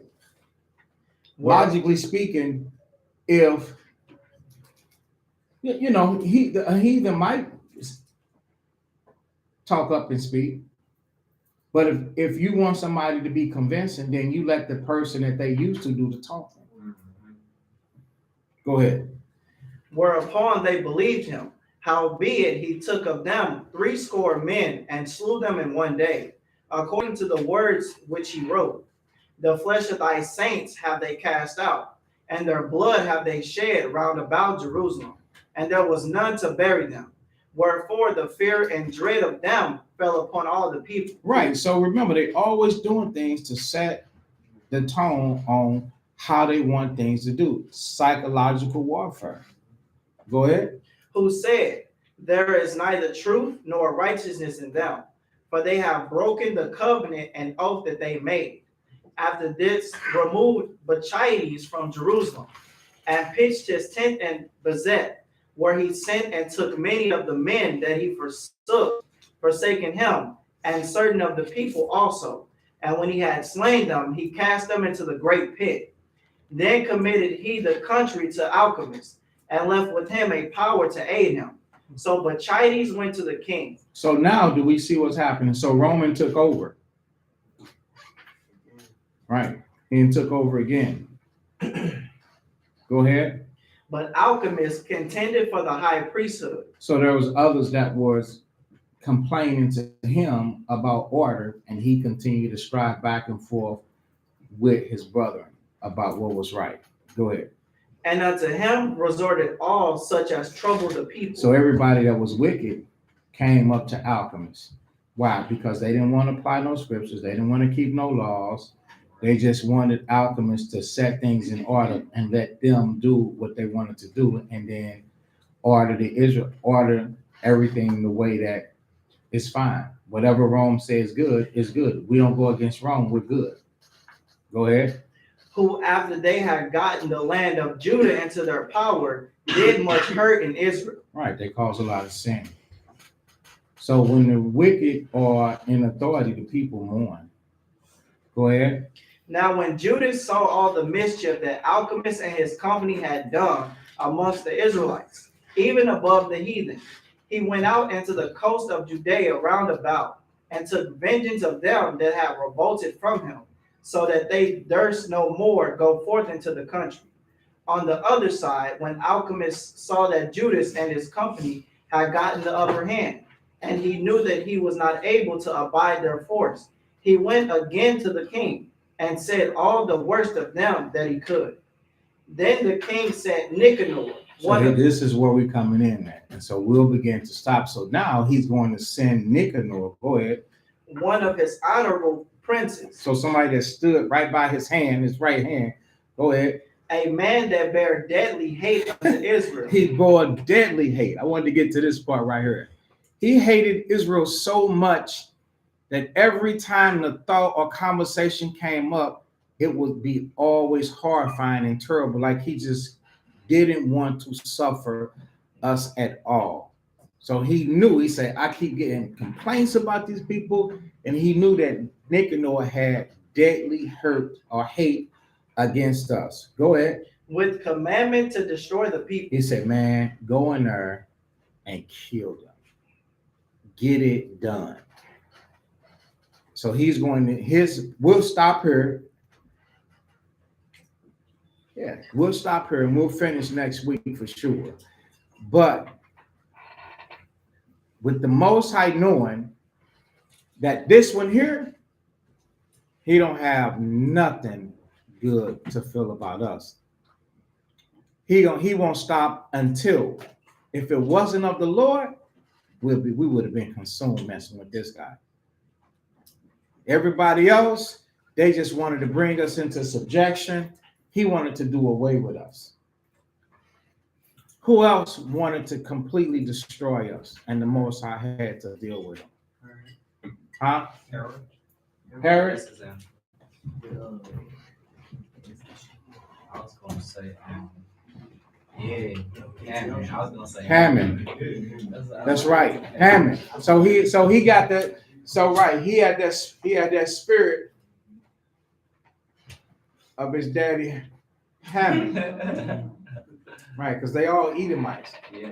Hammond hated us so much too. You know how he looked at Mordecai all the time? Right.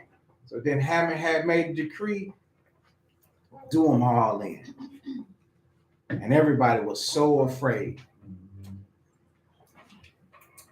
Right. These are some bad guys. These are like some of the heathens. Like you got some, ain't none of them good, but you got some that won't destroy you, then you got some that will destroy you. So Nicanor was one that would destroy everybody. He would just kill everything and kill everybody. I'm done. And take the women so that they could procreate and raise children so they can go into slavery and captivity. So we'll deal with this. I'll show them a thing or two. The Lord said, no. And his hatred wouldn't be able to be subsided. It had to take the Most High to come in with this one here. So now with all that stuff that we read, you can see how we were on a campaign to defend ourselves, to defend our nation, our land, and our laws, and to stay on track with our sanctuaries and how it went in and out, and fought all these different wars. And then it built up. If we had just got straight to here and showed you about Nicanor, you'd be like, oh, okay. But you wouldn't have known all the things that we went through. So whenever you get to this particular high holy day, it's best for the sake of education that you read the entire, as much as you possibly can, vast majority of the history so that you can have a well-grounded insight on what our people went through. Because even though you know it, and I've been reading it over and over and over, it's always something to remind yourself and refresh, and then take the time out to go through this with other brothers and sisters that do not know. Because if you don't, you know what they will do? They will trust their enemy, and the scriptures say never trust your enemy. So we'll get that one, and that's it. Let's get that one. Ecclesiastes 12. All right. Know it offhand. You don't trust his enemy. He said Ecclesiastes 12. So why they not gonna get you, huh? Let's see, you got that highlight. Look at this book. 12 and 10.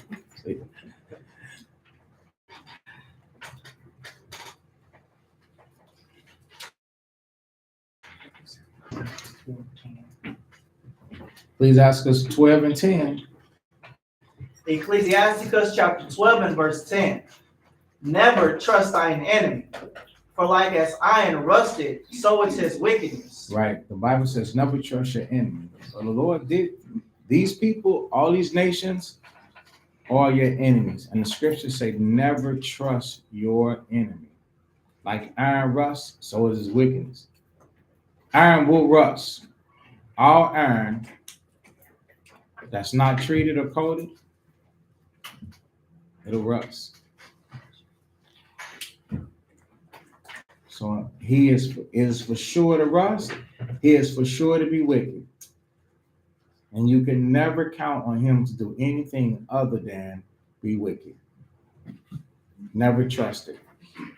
The moment you trust it, that's the moment that you can end up falling, because you put your faith and trust in a rattlesnake that you befriended.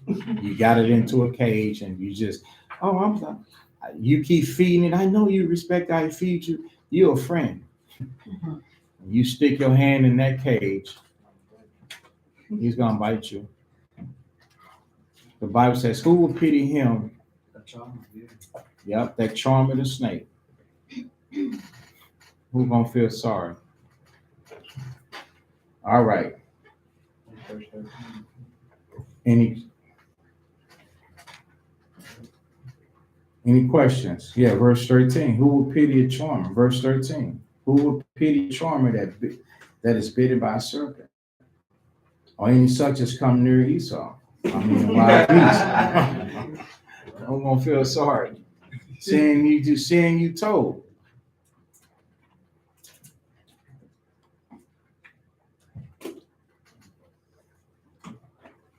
All right, Matthew 26.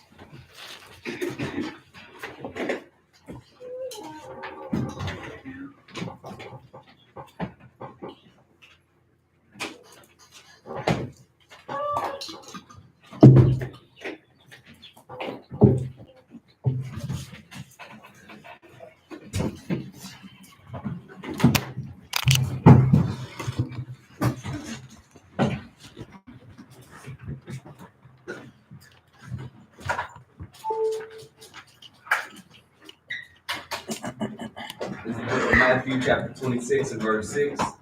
Now when Christ was in Bethany in the house of Simon the leper, there came unto him a woman having an alabaster box of precious ointment, and put it on his head as he sat at meat.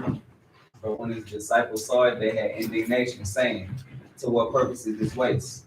For this ointment might have been sold for much and given to the poor. And Christ understood it. He said unto them, why trouble ye the woman? For she hath wrought a good work upon me. For ye have the poor always with you, but me ye have not always. For in that she had poured this ointment on my body, she did it for my burial. Verily I say unto you, wheresoever this gospel shall be preached in the whole world, there shall also this that this woman had done be told for memorial of her. So I want to give all praises to the Most High for giving this woman the spirit to come to comfort Christ before his burial. And the Lord said, whatsoever this gospel is to be preached, this too that the woman had done, be told for memorial of her. So all praise. Before he finished, this is definitely the time. This is the time that we do the communion. And so brothers and sisters out there, The communion is some type of breading without leaven. So if you got any type of crackers are unleavened. That's why it didn't rise. So if you got some type of cracker or you got a couple ounces of or an ounce of whatever of wine in the fridge, this is the communion that represents your dedication, devotion, and commitment, and you breaking the old habits for Israel the same way that Christ did. He said, "This is my body, which is broken for you." So that's what we go into now. Brothers, going to read 1 Corinthians 11:23. So I definitely invite you to the communion, even though you're at home, you still can take the communion. All right, so go ahead. The Lord's Communion, the book of 1 Corinthians, chapter 11, and verse 23. For I have received of the Lord that which also I delivered unto you, that the Lord the Christ, the same night in which he was betrayed, took bread. And when he had given thanks, he brake it and said, Take, eat, this is my body which is broken for you. This do in remembrance of me. After the same manner also, he took the cup when he had supped, saying, This cup is the New Testament in my blood. This do ye as often as ye drink it in remembrance of me. For as often as ye eat this bread and drink this cup, ye do show the Lord's death till he come. Wherefore, whosoever shall eat this bread and drink this cup of the Lord unworthily shall be guilty of the body and blood of the Lord. But let a man examine himself, and so let him eat of that bread and drink of that cup. For he that eateth and drinketh unworthily eateth and drinketh damnation to himself, not discerning the Lord's body. For this cause many are weak and sickly among you, and many sleep. For if we would judge ourselves, we should not be judged.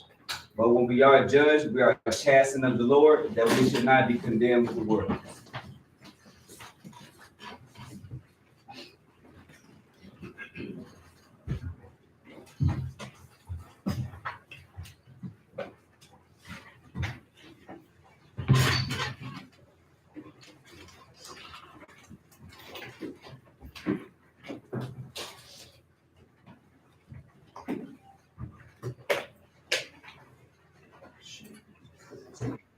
Do not buy them as I have it.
I got one.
All right, Israel. So,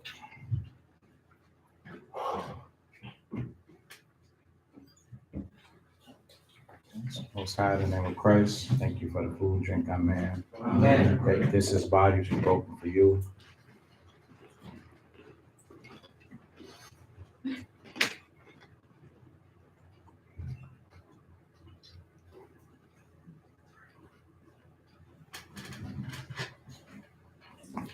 Okay, this is blood.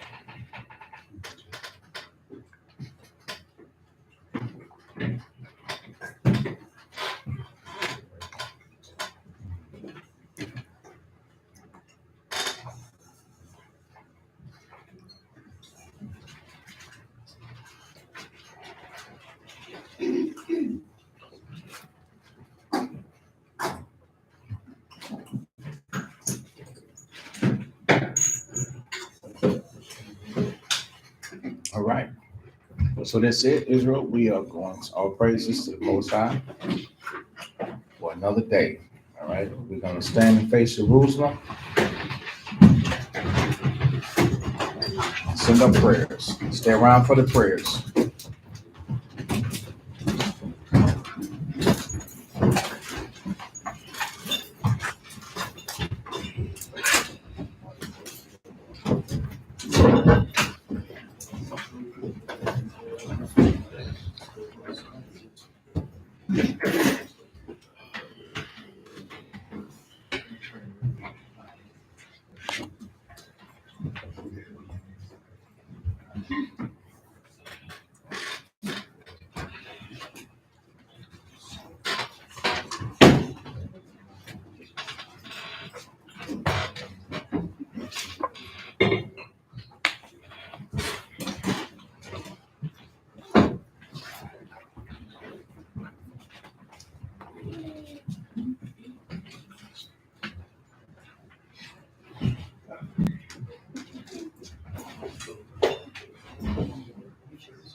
Okay, Israel. If every man was just like me, what kind of sanctuary would this be?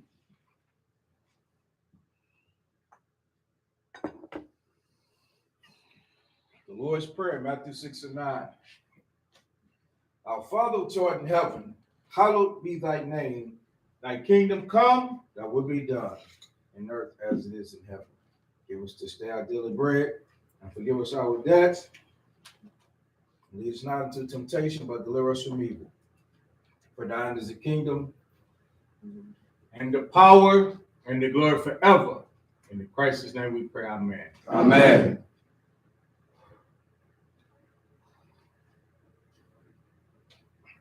The blessing of Israel. The labor's prayer, Luke 10:2. Therefore said he unto them, the harvest truly is great, but the laborers are few. Pray therefore the Lord of the harvest that he will send forth laborers to his harvest. Bless you, Most High, King of heaven and earth, and all things, Most High, in the name of the Christ. Send more disciples and teachers to your harvest, to gather your people Israel, and send counsel behind your laws to stand before thy people Israel. Give to us strength to break down our lives with thy word. In Christ's name we pray, amen. Amen. The blessing of Israel, Numbers chapter 6:24. Children of Israel, the Lord bless thee and keep thee. The Lord make his face shine upon thee and be gracious unto thee. The Lord lift up his countenance upon thee and give thee peace.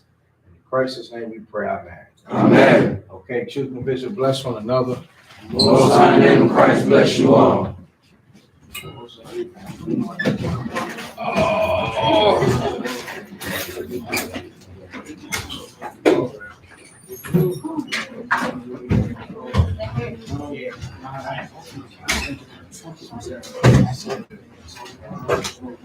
Yeah, that's fine.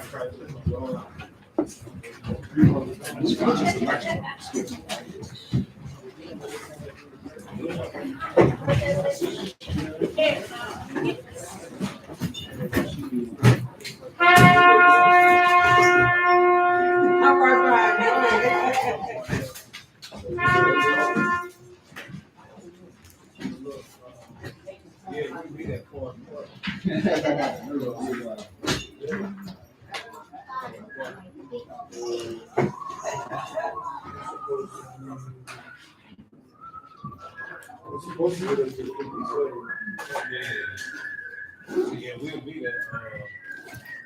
Going apart. We'll do like 3.5 miles. You said what time is it? 10. You got some like combat boots? Yeah, you got to go back up to probably 30.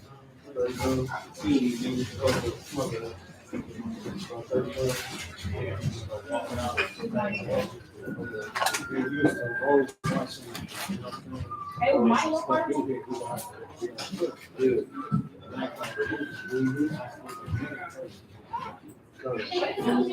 It can get hard though. It's a low thing. Yeah. You're still running, you burn carbohydrates. You know what I'm saying? 'Cause you can just get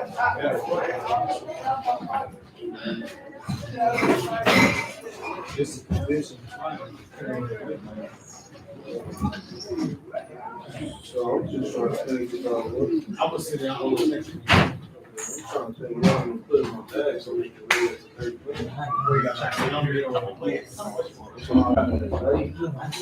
What's up, man? No rush. What's up, man? How you doing?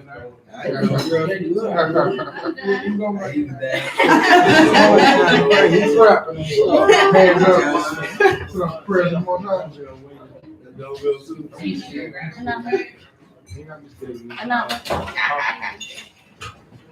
All right, so hey, so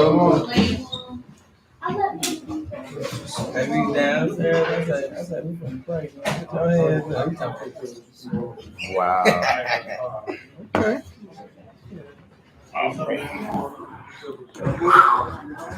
That's it. Okay, Israel. It's another one in the books, right? In the books, right? We made it through. All praises. Glory into the Most High. Yahweh Hashem, Yahweh Shai.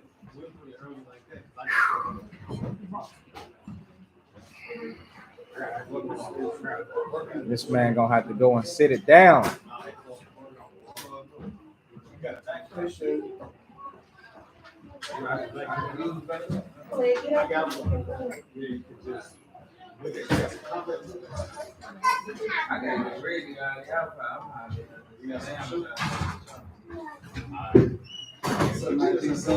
So let's see what I need. I need brothers and sisters to share the YouTube channel, and let's try and bring the subscribers up.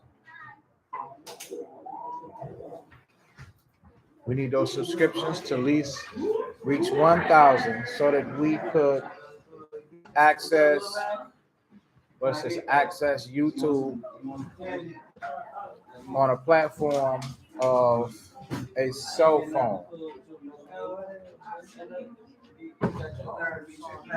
It's okay.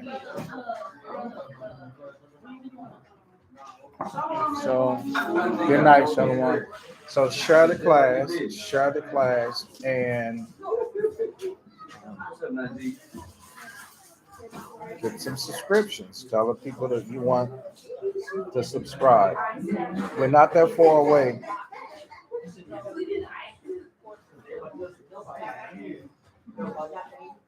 $116 away. 116 away. So you can do it. So with that, I'm gonna say good night. The Most High Christ, Yahweh Shai bless, and anybody need me, reach out, inbox me. Good night. Let me see your T. Let me see your T, Najee. Najee. Let me see your T, man. Najee. Let me see your T.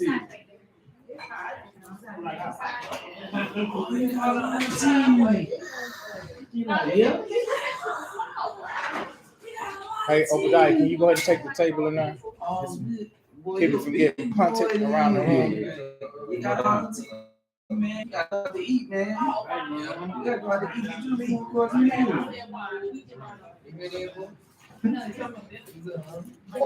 Okay, Israel, good night.